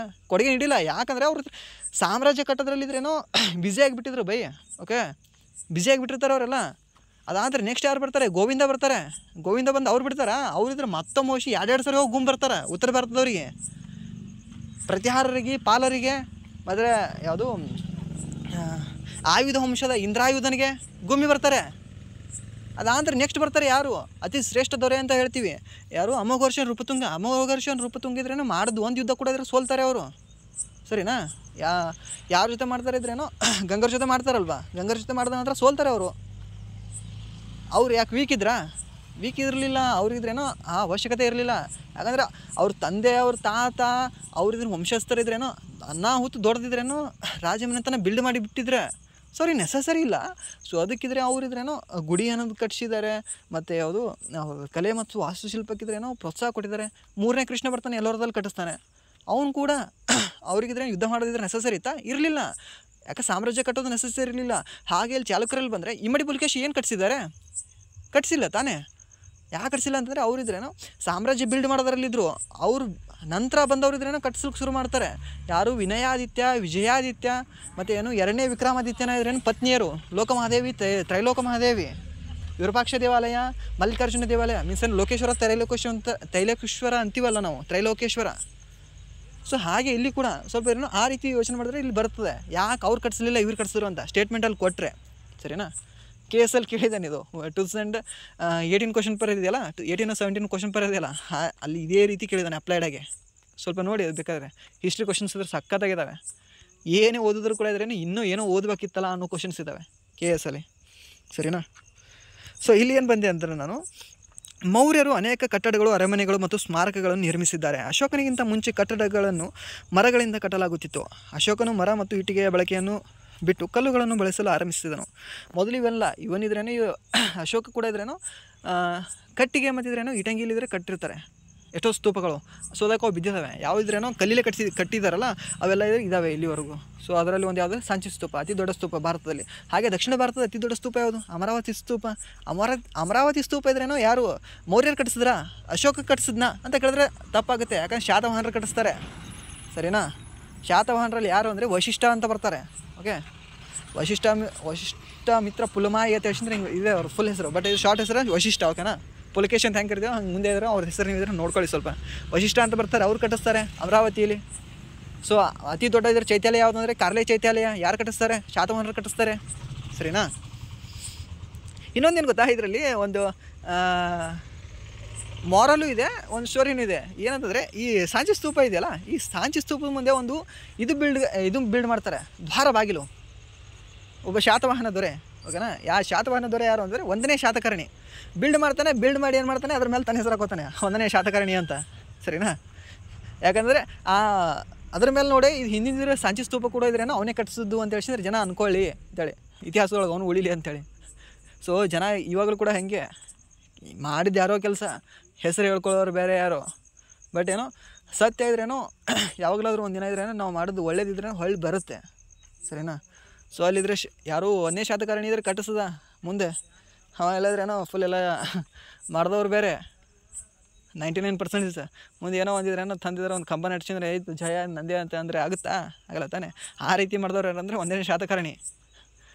ಅವನಂತರೂ ಮಾಡಿಲ್ಲ ಏನೋ, ಸರಿನಾ. ಶಾತವಾಹನರಲ್ಲಿ ಅತಿ ಇದ್ರೆ ಫೇಮಸ್ ಇದ್ರೆ ಒಂದು ಸಿಮುಖ, ಮತ್ತು ಇದ್ರೆ ಯಾರು ಹಾಲು ಬರ್ತಾನೆ, ಹಾಲು ಇದ್ರೇನೋ ಹಾಲು ಹೊಡೆದಿದ್ರೆ ಮತ್ತು ನನಗೆ ಲೀಲಾವತಿ ಮದುವೆ ಆಗ್ತಾನೆ ಓಡಿಸ್ಕೊಂಬಂದು ಎಲ್ಲಿದ್ದು ಶ್ರೀಲಂಕಾದಿಂದ ಓಡಿಸ್ಕೊಂಬರ್ತಾನೆ. ಇದು ನಾನು ಹೇಳ್ತಿಲ್ಲ, ಲೀಲಾವತಿನೇ ಇದ್ರೆ ಲೀಲಾವತಿ ಪರಿಣೀಮ ಅನ್ನೋ ಬುಕ್ದಲ್ಲಿ ಹೇಳಿದ್ದಾಳೆ. ನಾ ಆರಾಮ್ ಶ್ರೀಲಂಕಾದಾಗಿದ್ದ ನನ್ನ ಗಂಡಿದ್ರೇನೋ ಅಲ್ಲಿ ನಾನು ಹಾರಿಸ್ಕೊಂಬಂದು ಪೈಶಾಚಿಕ ವಿವಾಹ ಆಗಿದ್ದಾನೆ ಅಂತೇಳಿ. ಪೈಶಾಚಿಕ ವಿವಾಹ ಏನಂತ ಕೇಳ್ತಾರೆ, ಏನಂತಂದರೆ ಹುಡುಗಿಗೆ ಅವ್ರ ಮನೆಯಾಗ ಯಾರಿಗೆ ಗೊತ್ತಿರಲಾರ್ದಂಗೆ ಓಡಿಸ್ಕೊಂಬಂದು ಮದುವೆ ಆಗೋದು. ಓಕೆ, ಕಳ್ರಂಗ, ಅದಕ್ಕೆ ಪೈಶಾಚಿಕ ವಿವಾಹ ಅಂತಾರೆ. ಇವಾಗಲೂ ಕೂಡ ಆಗ್ತಿದ್ದಾವಲ್ಲ ಪೈಶಾಚಿಕ ವಿವಾಹಗಳು. ಸೊ ಆ ರೀತಿ ಆದವ ಯಾರು ಅಂದರೆ ಹಾಲ, ಎಷ್ಟನೇದವರೆ 17ನೇದವರೆ, ಸರಿನಾ. ಸೊ ಇದು ಮೌರ್ಯರ ಬಗ್ಗೆ ಹೇಳ್ತಿದ್ದೀನಿ, ಮೌರ್ಯರ ಬಗ್ಗೆ ಹೇಳು ಅನ್ನೋದಿದ್ರೇನೋ ರಾಂಗ್ ಆಗುತ್ತೆ. ಓಕೆನಾ, ಅದ್ರ ಬಗ್ಗೆ ಇಷ್ಟೇ. ಬಟ್ ಅದ್ರ ಸುತ್ತಿಂದ ಏನಿದೆಯಲ್ಲ ಒಂದು 360 ಆ್ಯಂಗಲ್ ಆಗ್ಲಿಕ್ಕೆ ಬಿಡಲಿ, ಒಂದು 270 ಆದರೂ ಓಕೆನಾ. ಅದನ್ನು ನಾವು ನೋಡಿಕೊಂಡ್ರೆ ಈ ಕತೆ ಹೇಳಿರ್ತೀವಲ್ಲ, ಈ ಕತೆಯಲ್ಲಿ ಒಂದು ಸ್ವಲ್ಪ ನಮಗೆ ನೆನಪು ಉಳಿತದೆ. ನಾರ್ಮಲಾಗಿ ಒಂದಕ್ಕೆ ಆ ಡಾಟ್ ನೀಡಬೇಕು ಮೊದಲು. So dot dot dot dot ಇಡಬೇಕು, ಆಮೇಲೆ ಕನೆಕ್ಟ್ ಮಾಡ್ಬೇಕು ಅದನ್ನು, ನನಗೆ ಯಾವ ರೀತಿ ಬೇಕು ಆ ರೀತಿ, ಸರಿನಾ. ಡಾಟ್ ಇಡಲಿಲ್ಲ ಅಂತಂದರೆ ರಾಂಗ್ ಆಗುತ್ತೆ. ನಾನು ಸುಮ್ಮನೆ ಎಲ್ಲೋ ಹೋಗೋದಲ್ಲ, ಡಾಟ್ ಇಡಬೇಕು. ಡಾಟ್ ಇಟ್ಟ ನಂತರ ಕನೆಕ್ಟ್ ಮಾಡ್ತೀವಲ್ಲ, ಆ ಕನೆಕ್ಟ್ಗಳಿದ್ರೆ ನಮ್ಗೆ ನೆನಪುಳಿತದೆ. ಪ್ರತಿಯೊಂದು ಇಂಡಿವಿಜುವಲ್ ಡಾಟ್ನೇ ನಾನಿದ್ರೆ ಅಲ್ಲೇ ನೆನಪಿಡ್ತೀನಿ ಅಂದರೆ ಆಗೋದಿಲ್ಲ. ಈ ಡಾಟ್ ನಾನು ಬಂದಂದ್ರೆ ಆ ಡಾಟ್ ನಂಗೆ ನೆನಪು ಬಂದೇ ಬರುತ್ತೆ, ಸರಿನಾ. ಸೊ ಈ ರೀತಿ ಇದ್ರೇನು ಸ್ವಲ್ಪ ನೆನಪಿಟ್ಕೊಳ್ಳೋಕೆ ಪ್ರಯತ್ನ ಮಾಡಿ. ನಾನು ಇವಾಗ ಮಾಡ್ತಿದ್ದೀನಿ, ಸೊ ಹಾಗೆ ನಿಮಗೂ ಕೂಡ ಹೇಳ್ತಿದ್ದೀನಿ, ಸರಿನಾ. ಸೊ ಸ್ತೂಪಗಳು ಬುದ್ಧನ ಗೌರವಾರ್ಥ ಮತ್ತು ಆತನ ಅವಶೇಷಗಳ ಮೇಲೆ ಇಟ್ಟಿಗೆ ಅಥವಾ ಕಲ್ಲಿನಿಂದ ನಿರ್ಮಿಸಲಾದ ಗುಮ್ಮಟಗಳೇ ಸ್ತೂಪಗಳು. ಅಶೋಕನು ತನ್ನ ಸಾಮ್ರಾಜ್ಯದಾದ್ಯಂತ 84,000 ಸ್ತೂಪಗಳು, ಸರಿನಾ, ಅವೆಲ್ಲ ಹೇಳಿದಲ್ಲ 84,000 ಸ್ತೂಪಗಳಂತ. ಸೊ 84,000 ಸ್ತೂಪಗಳನ್ನು ನಿರ್ಮಿಸಿದ್ದಾನೆಂದು ನಂಬಲಾಗಿದೆ. ಅವೆಲ್ಲವೂ ಕಾಲಕ್ರಮೇಣ ಅಳಿದು ಹೋಗಿದೆ. ಇಲ್ಲಿಯವರೆಗೂ ಉಳಿದಿರುವ ಏಕೈಕ ಸ್ತೂಪ ಮಧ್ಯಪ್ರದೇಶದ ಸಾಂಚಿಯಲ್ಲಿದೆ. ಇದು ಅತ್ಯಂತ ದೊಡ್ಡ ಸ್ತೂಪವಾಗಿದೆ. ಅರಮನೆಗಳು. ಪಾಟಲಿಪುತ್ರದ ಚಂದ್ರಗುಪ್ತ ಮೌರ್ಯನ ಅರಮನೆಯ ಬಗ್ಗೆ ತುಂಬ ಪ್ರಸಿದ್ಧವಾಗಿತ್ತು. ಭಾರತಕ್ಕೆ ಬಂದಿದ್ದ ಚೀನಿ ಯಾತ್ರಿಕ ಫಾಯಿಯನ ಅರಮನೆಯ ಅಡಿಪಾಯದ ಬಗ್ಗೆ ಮನೋಜ್ಞ ವಿವರಣೆ ನೀಡಿದ್ದಾನೆ. ಇದು ದೇವರಿಂದ ನಿರ್ಮಾಣವಾಗಿದೆ ಎಂದು ಉದ್ಘರಿಸಿದ್ದಾನೆ. ಏನು ಹೇಳ್ತಾನೆ ಗೊತ್ತಾ, ಪಾಯಿಯನ ಎಲ್ಲಿ ಬರ್ತಾನೆ ಅಂದರೆ ಎರಡನೇ ಚಂದ್ರಗುಪ್ತ ಆಸ್ಥಾನಕ್ಕೆ ಬರ್ತಾನೆ. ಓಕೆನಾ, ವಿಕ್ರಮಾದಿತ್ಯ ಅಂತ ಬಿರೋದಿದೆಯಲ್ಲ, ಅವನ ಆಸ್ಥಾನಕ್ಕೆ ಬರ್ತಾನೆ. ಬಂದು ಏನು ಹೇಳ್ತಾನೆ ಅಂತಂದರೆ, ಅಬ್ಬಬ್ಬಬ್ಬ ಎಂಥ ಅರಮನೆ, ಇಂಥ ಅರಮನೆಯನ್ನು ಮನುಷ್ಯರ ಕಟ್ಟಿರೋಕ್ಕೆ ಸಾಧ್ಯನೇ ಇಲ್ಲ. ಈ ಅರಮನೆಯನ್ನು ಏನಾದರೂ ಕಟ್ಟಬೇಕು ಅಂತಂದರೆ ದೇವತೆಗಳೇ ಧರೆಗಿಳಿದು ಬಂದಿರಬೇಕು ಅಂತ ಹೇಳ್ತಾನೆ. ಹಾಗೆ ಅವನೇ ಇನ್ನೊಂದು ಹೇಳ್ತಾನೆ, ಏನೋ ಭಾರತೀಯರಿದಾರಲ್ಲ ಸಚ್ಚಾರಿತ್ರರಿದ್ದಾರೆ, ಆದರೆ ಶೀಘ್ರ ಕೋಪಿಗಳು ಕೆಟ್ಟ ಶಿಡುಕರದಾರ ಅಂತ ಹೇಳ್ತಾನೆ. ಓಕೆನಾ, ಯಾರು, ಪಾಹಿಯಾನ. ಇದು ನೆನಪಿರಲಿ, ಇವೆರಡು ಹೇಳ್ದವ ಯಾರು ಅಂದರೆ ಪಾಹಿಯಾನ. ಯಾರ ಆಸ್ಥಾನಕ್ಕೆ ಬಂದಿರ್ತಾನೆ ಅಂತಂದರೆ ಎರಡನೇ ಚಂದ್ರಗುಪ್ತನ ಆಸ್ಥಾನಕ್ಕೆ ಬಂದಿರ್ತಾನೆ. ಹಾಗೆ ಮೊದಲ ಚೀನಿ ಯಾತ್ರಿಕ ಅವನು. ಸೆಕೆಂಡ್ ಬರ್ತಾನೆ, ಯಾರು ಬರ್ತಾನೆ, ಹುಯೆನ್ಸಾಂಗ್, ಸರಿನಾ. ಸೊ ನೆಕ್ಸ್ಟ್ ಏನಿದೆ ಅಂದರೆ ಗುಹಾಲಯಗಳು. ಬೌದ್ಧ ಸನ್ಯಾಸಿಗಳ ಧ್ಯಾನಕ್ಕಾಗಿ ಅಶೋಕ ಮತ್ತು ಅವನ ಮೊಮ್ಮಗ ದಶರಥ ಗುಹಾಲಯಗಳನ್ನು ನಿರ್ಮಿಸಿದರು. ಅಶೋಕ ಮತ್ತು ಅವನ ಮೊಮ್ಮಗ ಯಾರು ಅಂದರೆ ದಶರಥ. ಇದು ನೆನಪಿಟ್ಕೊಳ್ಳಿ, ಓಕೆನಾ. ಅಶೋಕ ಮತ್ತು ಅವನ ಮೊಮ್ಮಗ ಯಾರು ಅಂದರೆ ದಶರಥ. ರಾಮನ ತಂದೆ ದಶರಥ ಅಲ್ಲ, ಇವರಿದ್ರೆ ಅಶೋಕನ ಮೊಮ್ಮಗ ದಶರಥ, ಸರಿನಾ. ಗುಹಾಲಯಗಳನ್ನು ನಿರ್ಮಿಸಿದರು ಬೌದ್ಧ ಸನ್ಯಾಸಿಗಳ ಧ್ಯಾನಕ್ಕಾಗಿ. ಗಯಾ ಸಮೀಪದ ಬರಾಬರ್ ಪರ್ವತಗಳಲ್ಲಿನ ಹಾಗೂ ನಾಗಾರ್ಜುನ ಬೆಟ್ಟಗಳಲ್ಲಿನ ಗುಹೆಗಳು ಈ ಕಾಲಕ್ಕೆ ಸೇರಿದವುಗಳಾಗಿವೆ. ಓಕೆ, ಇವಾಗಿನ ಪ್ರೆಸೆಂಟ್ ಇದ್ರೆ ಗಯಾ ಇದೆಯಲ್ಲ, ಬುದ್ಧಗಯಾ ಅಂತೀವಲ್ಲ ಬಿಹಾರದಲ್ಲಿ, ಸರಿನಾ. ಅಲ್ಲಿ ಬರಾಬರ್ ಪರ್ವತ ಇದ್ದಾವೆ, ಎಲ್ಲಿ, ಬಿಹಾರದಲ್ಲಿ. ಸೊ ಬರಾಬರ್ ಪರ್ವತ ಎಲ್ಲಿದ್ದಾವೆ ಅಂತ ಕೇಳಿದ್ರೆ ಬಿಹಾರ ಅಂತ, ಅದನ್ನು ಸ್ವಲ್ಪ ನೆನಪಿರಲಿ. ಹಾಗೆ ಮತ್ತು ನಾಗಾರ್ಜುನ ಬೆಟ್ಟಗಳಲ್ಲಿ ಅಲ್ಲೇನು ಗುಹೆಗಳಿದಿಲ್ಲ, ಅವು ಇದ್ರೇನು ಮೌರ್ಯರ ಕಾಲಕ್ಕೆ ಸೇರಿದವೆ ಅಂತ ಹೇಳಿದ್ದಾರೆ. ಮತ್ತು ಸ್ತಂಭಗಳು. ಅಶೋಕನ ಅಧಿಕಾರಾವಧಿಯಲ್ಲಿ ವಿವಿಧ ವಿನ್ಯಾಸಗಳ ಶಿಲಾಸ್ತಂಭಗಳು ನಿರ್ಮಾಣವಾದವು. ಅಶೋಕನು 30ಕ್ಕಿಂತ ಹೆಚ್ಚು ಸ್ತಂಭಗಳನ್ನು ನಿರ್ಮಿಸಿದನೆಂದು ನಂಬಲಾಗಿದೆ. 84,000 ಏನು ಸ್ತೂಪಗಳು, ಹಾಗೆ 30ಕ್ಕಿಂತ ಹೆಚ್ಚು ಸ್ತಂಭಗಳು ನಿರ್ಮಿಸಿದ್ದಾನೆ ಎಂದು ನಂಬಲಾಗಿದೆ. ಪ್ರತಿಯೊಂದು ಶಿಲಾಸ್ತಂಭವು 50 ಟನ್ ತೂಕ ಹೊಂದಿದೆ. ಪ್ರತಿಯೊಂದು ಏನು ಶಿಲಾಸ್ತಂಭಗಳಿದಾವಲ್ಲ, ಅಲಹಾಬಾದ್ ಸ್ತಂಭಶಾಸನ ಇದೆಯಲ್ಲ, ಅದು ಆ್ಯಕ್ಚುಲಿ ರಾಣಿ ಸ್ತಂಭಶಾಸನ ಅದು, ಸರಿನಾ. ಅಶೋಕನ ಸ್ತಂಭಶಾಸನವೇ ಅದು ಕೂಡ. ಅದನ್ನಿದ್ರೇನೋ ಯಾರೋ ಇವನ್ ತರ್ತಾನೆ, ಸುಲ್ತಾನ, ಅವನ ಹೆಸರು ನೆನ್ಪು ಬರ್ತಿಲ್ಲ, ನಿಮಗೆ ಹೇಳ್ತಿದ್ದೆ, ಸರಿನಾ. ಸೊ ಆ ಸುಲ್ತಾನ ತಂದಿರೇನೋ ದೆಹಲಿಯಲ್ಲಿ ಇಡ್ತಾನೆ, ತಾನಿದ್ರೇನೋ ಹಾಕ್ಸ್ಕೋಬೇಕಂತ, ಅದು ಇದ್ರ ಬರೋದಿಲ್ಲ. ನೆಕ್ಸ್ಟ್ ಅವನು ಹಾಕ್ಸ್ತಾನೆ ಅದ್ರ ಮೇಲೆ, ನಾನು ಮಾಡ್ಸೀನಿ ಅಂತೇಳಿ. ಆದರೆ ನೆಕ್ಸ್ಟ್ ಇದ್ರೆ ಸಮುದ್ರಗುಪ್ತ ಇದ್ದಾರಲ್ಲ, ಅವ್ರಿದ್ರೇನೋ ಅಲಹಾಬಾದ್ ಸ್ತಂಭಶಾಸನ ಅಂತೇಳಿ ಕರೀತಾರೆ ಅದಕ್ಕೆ ಇವಾಗ. ಅದ್ರ ಮೇಲೆ ಅವ್ರದ್ದಿದ್ರೇನೋ ಅಶ್ವಮೇಧ ಯಾಗ ಮಾಡೋದ್ರ ಬಗ್ಗೆ ಇದೆ. ಉತ್ತರ ಭಾರತದಲ್ಲಿ ಎಷ್ಟು ರಾಜರನ್ನ ಹೊಡೆದ್ರು, ದಕ್ಷಿಣ ಭಾರತಕ್ಕೆ ಎಷ್ಟು ಬಂದಿಸಿದ್ರೆ ರಾಜರಿಗಿದ್ರೇನೋ ಹೊಡೆದ್ರೆ ಇವರಿಗೆ ಇದ್ರೆ ರಾಜ್ಯ ಬಿಟ್ಟು ಹೋದರು ಅಂತ. ಮತ್ತು ನೆಕ್ಸ್ಟ್ ಏನಿದೆ ಅಂತಂದರೆ ಅವುಗಳಲ್ಲಿ ಏನಿದ್ರೆ ಇದಾವಲ್ಲ ಸ್ತಂಭಶಾಸನಗಳು, ಅವುಗಳಲ್ಲಿ ಪ್ರಮುಖ ಏನಂತಂದರೆ ಅಧೋಮುಖವಾಗಿ ರೂಪಿಸಲ್ಪಟ್ಟಿರುವ ಕಮಲ ಇದೆ, ಅದರ ಮೇಲೆ ಧರ್ಮಚಕ್ರವಿದೆ, ಪೀಠದ ಮೇಲೆ ಬೆನ್ನಿಗೆ ಬೆನ್ನು ಕೊಟ್ಟು ನಿಂತಿರುವ 4 ಸಿಂಹಗಳ ಚಿತ್ರಗಳನ್ನು ಹೊಂದಿದೆ. ನಮ್ಮ ಭಾರತದ ಲಾಂಛನ ಇದೆಯಲ್ಲ ಅದೇ ಇದು, ಸರಿನಾ. ಸಾರನಾಥ ಸ್ತಂಭದ ಶಿರೋಭಾಗವು ಭಾರತದ ರಾಷ್ಟ್ರ ಲಾಂಛನವಾಗಿದೆ. ಜಸ್ಟ್ ಹೇಳಿದೆ ಅಲ್ಲ ಅದೇ. ಹಾಂ, ಮತ್ತು ಇವಾಗ ಏನು ಹೇಳಿದೆ, ಇದು ಇದ್ರೇನೋ ಮೌರ್ಯರ ಬಗ್ಗೆ ಆಯಿತು, ಸರಿನಾ. ಸೊ ಇವಾಗ ಏನಂತಂದರೆ ಒಂದು 5 ನಿಮಿಷದಲ್ಲಿ ಕ್ವಿಕ್ಕಾಗಿ ಶಾತವಾಹನರ ಬಗ್ಗೆ ನೋಡ್ಕೊಳ್ಳೋಣ. ಶಾತವಾಹನರ ಮೊದಲ ರಾಜಧಾನಿ ಯಾವುದಂದರೆ ಶ್ರೀಕಾಕುಳಂ. ಓಕೆ, ಇದು ಜಾಸ್ತಿ ಇದ್ರೇನು ಬುಕ್ಕಲ್ಲಿಲ್ಲ, ಇದು ಸ್ವಲ್ಪ ಇದ್ರೆ ನೋಡ್ಕೊಳ್ಳಿ. ಶ್ರೀಕಾಕುಳಂ. ಎರಡನೇ ರಾಜಧಾನಿ ಯಾವುದಂದರೆ ಪೈಠಾಣ ಅಥವಾ ಪ್ರತಿಷ್ಠಾನ. ಮೂರನೇ ರಾಜಧಾನಿ ಯಾವುದಂದರೆ ಅಮರಾವತಿ, ಸರಿನಾ. 3 ರಾಜಧಾನಿಗಳಿದೆ ಇವರಿಗೆ. ಸೊ ನೆಕ್ಸ್ಟ್ ಏನಿದೆ ಕೊಟ್ಟರೆ, ಮೌರ್ಯರ ಪತನ ನಂತರ ಅವರ ಸಾಮಂತರಾಗಿದ್ದ ಶಾತವಾಹನರು ಸ್ವಾತಂತ್ರ್ಯವನ್ನು ಘೋಷಿಸಿಕೊಂಡರು. ಅವ್ರು ಹೋದ ನಂತರ ಇದ್ರೆ ಅವ್ರದ್ದಿದ್ರ ಸಾಮಂತರು ಬರ್ತಾರೆ ಅಧಿಕಾರಕ್ಕೆ. ಅವರ ಸಾಮ್ರಾಜ್ಯವು 400 ವರ್ಷಗಳ ಕಾಲ ಅಸ್ತಿತ್ವದಲ್ಲಿತ್ತು. ಶಾತವಾಹನ ರಾಜ್ಯದ ಸ್ಥಾಪನೆಯ ನಿಖರವಾದ ದಿನಾಂಕವನ್ನು ತಿಳಿಯುವುದು ತುಂಬ ಕಷ್ಟಕರವಾಗಿದೆ. ಯಾಕಂದರೆ ಭಾಳ ಹಳೆ ಕಾಲದಿದೆಯಲ್ಲ, ಇವನಿದ್ರೇನೋ ಅವ್ರು ಯಾವಾಗ ಹೋದ್ರು ಇವ್ರು ಯಾವಾಗ ಬಂದರು ಅನ್ನೋದನ್ನು ಅಷ್ಟೇ ಎಕ್ಸಾಕ್ಟ್ ಡೇಟ್ ಇಲ್ಲ, ಸರಿನಾ. ಇವನ ಶೃಂಗಾರ ಸಿಗುತ್ತೆ, ಯಾಕಂತಂದರೆ ಅಶೋಕ್ ಯಾರಿಗೆ ಮೌರ್ಯರಿಗಿದ್ರು ಹೊಡೆದು ಬರ್ತಾರೆ ಇವರು. ಬಟ್ ಇವರಿಲ್ಲ, ಇವರಿದ್ರೆ ಘೋಷಿಸ್ಕೊಂಡ್ರೆ, ಯಾವಾಗ ಘೋಷಿಸ್ಕೊಂಡ್ರೆ ಅಂತೇಳಿ ಎಕ್ಸಾಕ್ಟ್ ಟೈಮ್ ಗೊತ್ತಿಲ್ಲ, ಇಯರ್ ಗೊತ್ತಿಲ್ಲ.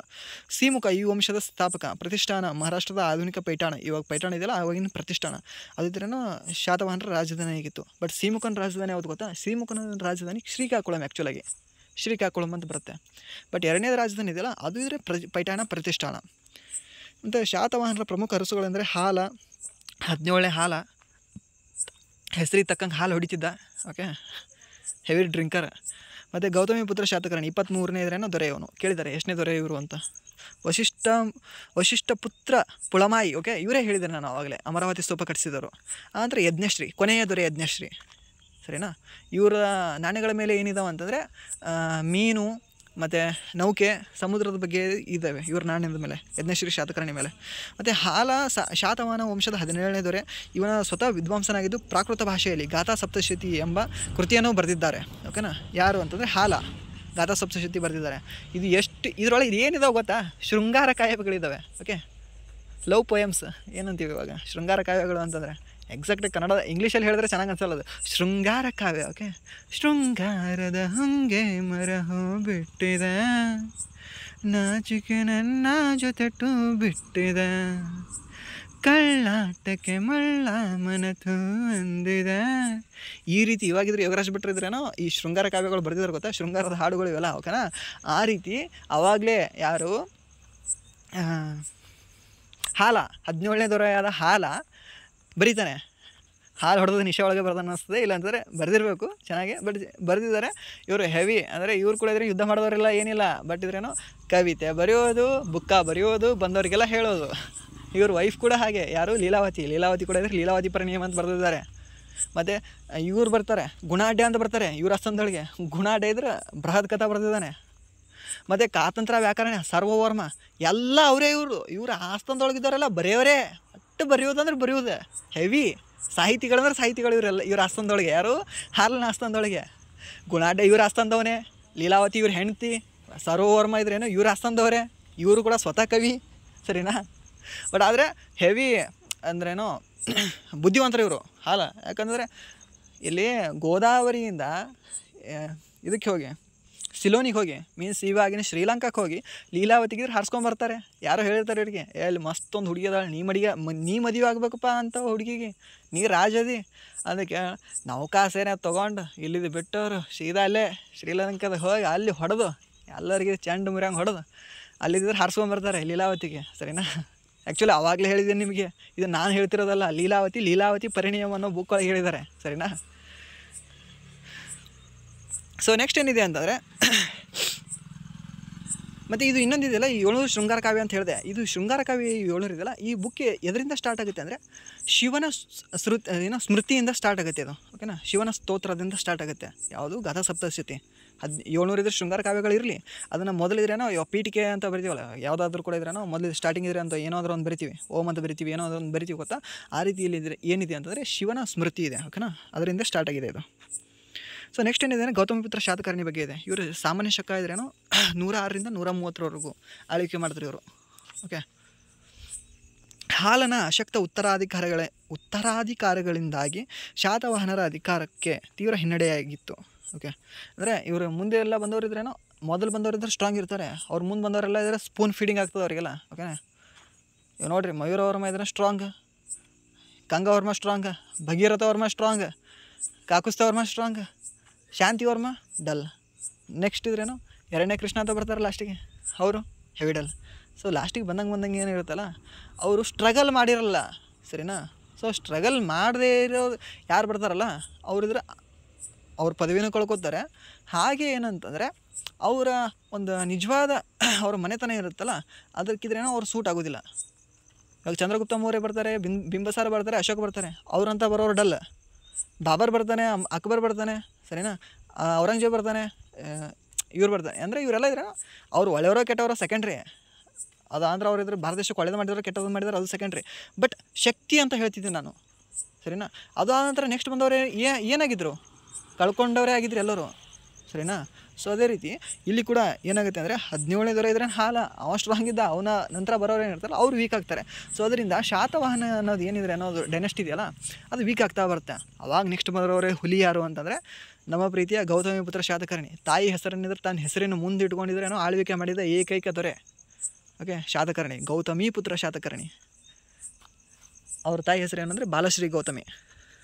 ಇವ್ರು ಏನು ಮಾಡ್ತಾರೆ ಅಂದರೆ ಇವರಿಗೊಂದು ಬಿರುದಿದೆ, ಏನಂದರೆ ಯವನ ಪಹಲ್ವರ ನಿರ್ಮೂಲಕನೆಂದು ವಿವರಿಸಲಾಗಿದೆ. ಇದು ಬಿರುದು ಕೂಡ ಹೌದು. ಇದು ಇವರು ಶಕರ ದೊರೆ ನಹಪಾನನನ್ನು ಸೋಲಿಸ್ತಾರೆ. ಮತ್ತು ನಹಪಾನನ ಬೆಳ್ಳಿಯ ನಾಣ್ಯ ಇರ್ತಾವಲ್ಲ ಅದ್ರ ಮೇಲೆ ತನ್ನ ರಾಜಮುದ್ರೆ ಇದ್ರೇನೋ ಒತ್ತುತ್ತಾರೆ. ಎಂಥ ಬೆಂಕಿ ಇರ್ಬೇಕು, ಇದ್ರೇನೋ ಪ್ರಿಂಟ್ ಮಾಡೋದಲ್ಲ, ಮತ್ತೊಬ್ಬನಿಗೆ ಸೋಲಿಸಿನ ಅಂತ ಹೇಳಿ ಅವನ ನಾಣ್ಯದ ಮೇಲೆ ಇದ್ರೆ ನಂದಿದ್ರೆ ರಾಜಮುದ್ರೆ ಒತ್ತೋದು. ಅಂದರೆ ಅದನ್ನು ತೊಗೊಂಡು ಬಂದು ಅದನ್ನಿದ್ರೇನೋ ಕರಗಿಸಿ ನಾನು ಮಾಡ್ಕೊಳ್ಳೋದಿದ್ರೆ ಬೇರೆ. ಬಟ್ ಅದ್ರ ಮೇಲೆ ನಾನಿದ್ರೇನೋ ನನ್ನ ಹಚ್ಚಿ ಒತ್ತೋದು ಇದೆಯಲ್ಲ, ನಿನ್ನ ಅವ್ನ ಹಣಿ ಮೇಲೆ ಹೋಗಿ ನಾನು ಸೈನ್ ಮಾಡಿದೆ ಅಂತಂದರೆ ಆಯ್ತು ಅವ್ನು ನಾನು ಗೆದ್ದಂಗೆ ಈಗ, ಓಕೆನಾ. ಆ ರೀತಿ ಅವ್ನ ನಾಣ್ಯಗಳ ಮೇಲೆ ಇದ್ರೇನೋ ಸೈ ಮಾಡ್ತಾರೆ ಇವರು. ಮೀನ್ಸ್ ಇವ್ರು ರಾಜಮುದ್ರೆ ಓದ್ತಾರೆ. ಯಾರು? ಗೌತಮಿ ಪುತ್ರ ಶಾತಕರ್ಣಿ. ಸೊ ಅದಕ್ಕೆ ಇವ್ರಿಗೆ ಏನಂತ ಬಿರುದು ಬಂದಿದೆ ಅಂದರೆ ಯವನ ಪಹಲ್ವರ ನಿರ್ಮೂಲಕನೆಂದು ವಿವರಿಸಲಾಗಿದೆ.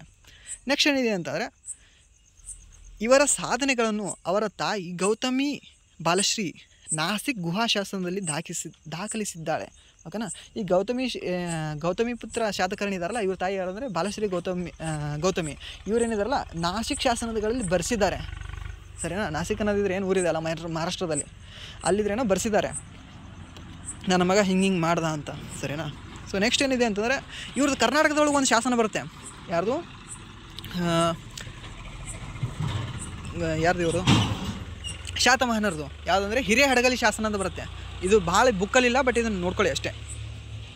ಸೊ ನೆಕ್ಸ್ಟ್ ಏನಿದೆ ಇವ್ರದ್ದು ಇದ್ರ ಬಿರುದು ಯಾವುದಂದರೆ ಏಕ ಬ್ರಾಹ್ಮಣ ಅಂತ ಇವ್ರಿಗೆ ಬಿರುದಿದೆ. ಮತ್ತು ತ್ರೈಸಮುದ್ರ ತೋಯ ಪೀತವಾಹನ ಅಂತಿದೆ. ಮತ್ತು ಯವನ ಪಹಲ್ಲವ ನಿಸೂದನ ಅಂತಿದೆ, ಶಕರನ ಹಪಾಣನ ಸೋಲಿಸೋದಕ್ಕೆ. ಮತ್ತು ಕಲೆ ಮತ್ತು ವಾಸ್ತುಶಿಲ್ಪ ಕ್ಷೇತ್ರಗಳಿಗೆ ಶಾತವಾಹನರ ಕೊಡುಗೆ ಅಪಾರವಾದದ್ದಂತಿದೆ. ಮತ್ತು ಅವರೇ ಅನೇಕ ಬೌದ್ಧ ಸ್ತೂಪಗಳು. ಇವಾಗ ಹೇಳಿದಲ್ಲ ಅಮರಾವತಿ ಸ್ತೂಪ. ಯಾಕೆ ಇವರು ಇದ್ರೆ ಬೌದ್ಧ ಧರ್ಮ ಇದು ಮಾಡ್ತಿದ್ರು ಅಂದರೆ ಇವ್ರ ರಾಜ್ಯ ಮೊದಲು ಇವ್ರು ಯಾರಿಗೆ ಸಾಮಂತರಾಗಿದ್ರು, ಮೌರ್ಯರಾಗಿದ್ರು. ಸೊ ಅವರಿದ್ರೇನೋ ಬೌದ್ಧ ಧರ್ಮ ಮತ್ತು ಇದು ಮಾಡ್ಲಿಕ್ಕತ್ತಾರೆ ಅಂದರೆ ಮತ್ತು ಇವರು ಕೂಡ ಬೌದ್ಧ ಧರ್ಮ ಆಗಿದ್ರೆ ಸಪೋರ್ಟ್ ಮಾಡ್ಬೇಕಲ್ವ. ಸೊ ಅದಕ್ಕಿದ್ರೆ ಹಂಗೆ ಬಂದಿದೆ ಇದು. ಮತ್ತು ಇವ್ರದ್ದಿದ್ರೇನೋ ಚೈತ್ಯಗಳು ಮತ್ತು ವಿಹಾರಗಳು ಅಂದರೆ ಅಮರಾವತಿಯಲ್ಲಿದೆ, ನಾಗಾರ್ಜುನಕೊಂಡದಲ್ಲಿದೆ, ಕಾರ್ಲೆ ಅತಿ ದೊಡ್ಡ ಇದ್ದರೆ ಚೈತ್ಯಾಲಯ ಇದೆ ಅಲ್ಲಿ. ಮತ್ತು ನಾಸಿಕ್ದಲ್ಲಿದ್ರೇನೋ ಗುಹಾ ಶಾಸನ ಇದೆ, ಕನ್ಹೇರಿದಲ್ಲಿದೆ, ಸರಿನಾ. ಸೊ ನೆಕ್ಸ್ಟ್ ಏನಿದೆ ಅಂದರೆ ಒಂದು 3 ನಿಮಿಷ ಇದೆ. 3 ನಿಮಿಷದಲ್ಲಿದ್ರೇನೋ ಎಕ್ಸಾಕ್ಟ್ ಇವು ನೋಡ್ಕೊಂಡು ಬಿಡೋಣ ಒಂದೊಂದು ಮಾರ್ಕ್ಸಿಂದು. ಮೌರ್ಯ ವಂಶದ ಸ್ಥಾಪಕರು ಚಂದ್ರಗುಪ್ತ ಮೌರ್ಯರ ರಾಜಧಾನಿ ಹೆಸರೈತಿ ಪಾಟಲಿಪುತ್ರ, ಈಗಿನ ಪಟ್ನಾ.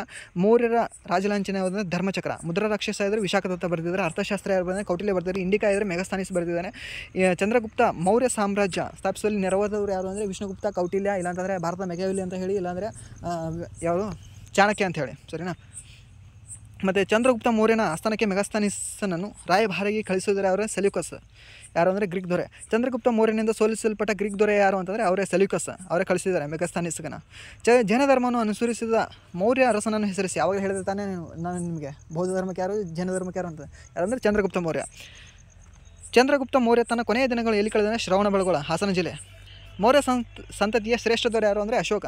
ಬಟ್ ನನ್ನ ಪ್ರಕಾರ ನಾನಿದ್ರೇನು ಹೇಳೋದು ಅಂತಂದರೆ ಮೊದಲು ಸ್ಟಾರ್ಟ್ ಮಾಡಿದವರೇ ಗ್ರೇಟ್, ಅದಾಂತರ ಮುಂದುವರ್ಸ್ಕೊಂಡು ಬಂದವ್ರು ಗ್ರೇಟ್ ಅನ್ನೋದಕ್ಕಿಂತ ಸ್ಟಾರ್ಟ್ ಮಾಡಿದವ್ರು ನಾನು ಗ್ರೇಟ್ ಅಂತ ಹೇಳ್ತೀನಿ. ಬಟ್ ಕರೆಕ್ಟ್ ಆನ್ಸರ್ ಯಾವುದಾಗಿತ್ತು ಅಂದರೆ ಅಶೋಕ ಆಗುತ್ತೆ. ಬಟ್ ನನ್ನ ಪ್ರಕಾರ ಗ್ರೇಟ್ ಯಾವುದು ಅಂದರೆ ಚಂದ್ರಗುಪ್ತ ಮೌರ್ಯ ಮತ್ತು ಕೌಟಿಲ್ಯನೇ ಗ್ರೇಟ್. ಯಾಕಂದರೆ ಒಂದು ಇಡೀ ರಾಜಮನೆತನ ಇದ್ರೇನೋ ಬಗ್ಗ ಬಡದವ್ರಿಗಿದ್ರೇನೋ ತೆಳಗೆ ಹಾಕಿ ನಾವು ಮೇಲೆ ಕೊಡೋದಿದೆಯಲ್ಲ ಅದು ಗ್ರೇಟ್ ನನ್ನ ಪ್ರಕಾರ. ಸೊ ದ್ಯಾಟ್ ಮೀನ್ಸ್ ಏನೋ ಅಶೋಕಿದ್ರೇನೋ ಕಡಿಮೆ ಅಂತಲ್ಲ, ಬಟ್ ಇದ್ರೆ ಮೈ ಪರ್ಸ್ನಲ್ ಒಪಿನಿಯನ್ ಅಷ್ಟೇ, ಸೊ ನನ್ನ ಪರ್ಸನಲ್ ಒಪಿನಿಯನ್ ನಿಮ್ಗೆ ಯಾಕೆ ಬೇಕಂದಿರಲ್ವ. ಸೊ ಸರಿ. ಸೊ ಮೌರ್ಯ ಸಂತತಿಯ ಶ್ರೇಷ್ಠ ಯಾರು ಅಂದರೆ ಅಶೋಕ ಯಾವ ಶಾಸನವು ಕಳಿಂಗ ಯುದ್ಧದ ಬಗ್ಗೆ ಅಂದರೆ 13ನೇದು ಬಂಡೆಕಲ್ಲು ಶಾಸನ ಹೇಳ್ತದೆ. ಬೌದ್ಧ ಧರ್ಮ ಸ್ವೀಕರಿಸಿದ ಮೌರ್ಯ ಅಶೋಕ. 3ನೇದಿದ್ರೇನೋ 250 ಪಾಟ್ನಾದಲ್ಲಿ ನಡೀತದೆ. ಅಶೋಕ ನಿರ್ಮಿಸಲ್ಪಟ್ಟ ಅತಿ ದೊಡ್ಡ ಸಾಂಚಿಸ್ತೂಪ ಹೇಳಿದ್ದೀನಿ. ಅದಾನಂತರ ಭಾರತದ ರಾಷ್ಟ್ರ ಲಾಂಛನ ಅದೇ ಸಾರನಾಥ್ ಅದು. ಮತ್ತು ಶಾಂತವನದ ಶ್ರೀಮುಖ. ಇಲ್ಲೇ ಮುಂದೆ ಆನ್ಸರ್ ಬರ್ತಿದ್ದೀನಿ ನೋಡ್ಕೊಳ್ಳಿ. ಸೊ 59 ನಿಮಿಷ ಆಯಿತು. ಸೊ 1 ಅವರ್ಗೆ ಕರೆಕ್ಟ್ ವಿಡಿಯೋ ಕಟ್ ಆಗಿದೆ. ಸೊ ವಿಡಿಯೋ ಇಷ್ಟ ಆಗಿದ್ದರೆ ಲೈಕ್ ಮಾಡಿ. ಇಲ್ಲಿವರೆಗೂ ವಿಡಿಯೋ ನೋಡೋದಕ್ಕೆ ಮೊದಲು ಧನ್ಯವಾದಗಳು. ಇಫ್ ಇವನ್ ವಿಡಿಯೋ ಇಷ್ಟ ಆಗಿದ್ದರೆ ಲೈಕ್ ಮಾಡಿ. ಇಫ್ ಇವನ್ ವಿಡಿಯೋ ಏನಾದರೂ ಇಷ್ಟ ಆಗಿರಲಿಲ್ಲ ಅಂತಂದರೆ ಸೊ ಆಬ್ವಿಯಸ್ಲಿ ಡಿಸ್ಲೈಕ್ ಮಾಡಿ ಅಂತ ಹೇಳ್ತಾ, ಯಾಕೆ ಡಿಸ್ಲೈಕ್ ಮಾಡಿದ್ದೀರ ಅಂತ ಸೊ ಕಾಮೆಂಟ್ ಹಾಕಿ. ನಾನು ಕೂಡ ಅದನ್ನು ಸುಧಾರಿಸ್ಕೊಳ್ಳೋಕ್ಕೆ ಪ್ರಯತ್ನ ಪಡ್ತೀನಿ, ಸರಿನಾ. ಆ್ಯಂಡ್ ನೆಕ್ಸ್ಟ್ ಇದ್ರೇನೋ ಇದ್ರದ್ದು ಮುಂದಿನ ಪಾರ್ಟ್ ಗುಪ್ತರ ಬಗ್ಗೆ ಇದ್ರೇನೋ ವಿಡಿಯೋ ಮಾಡ್ತೀನಿ, ಸರಿನಾ. And thank you so much. ಇಲ್ಲಿವರೆಗೂ ವಿಡಿಯೋ ನೋಡೋದಕ್ಕೆ ಧನ್ಯವಾದಗಳು. ಹಾಗೆ ನಿಮ್ಮ ಪ್ರೀತಿ ಯಾವಾಗಲೂ ಇರಲಿ ಅಂತ ಹೇಳ್ತಾ, ವಿಡಿಯೋ ಇಷ್ಟ ಆಗಿದ್ದರೆ ಹಾಗೆ ಲೈಕ್ ಮಾಡೋದ್ರ ಜೊತೆ ಒಂದು ಸಬ್ಸ್ಕ್ರೈಬ್ ಕೂಡ ಮಾಡಿ. Thank you so much.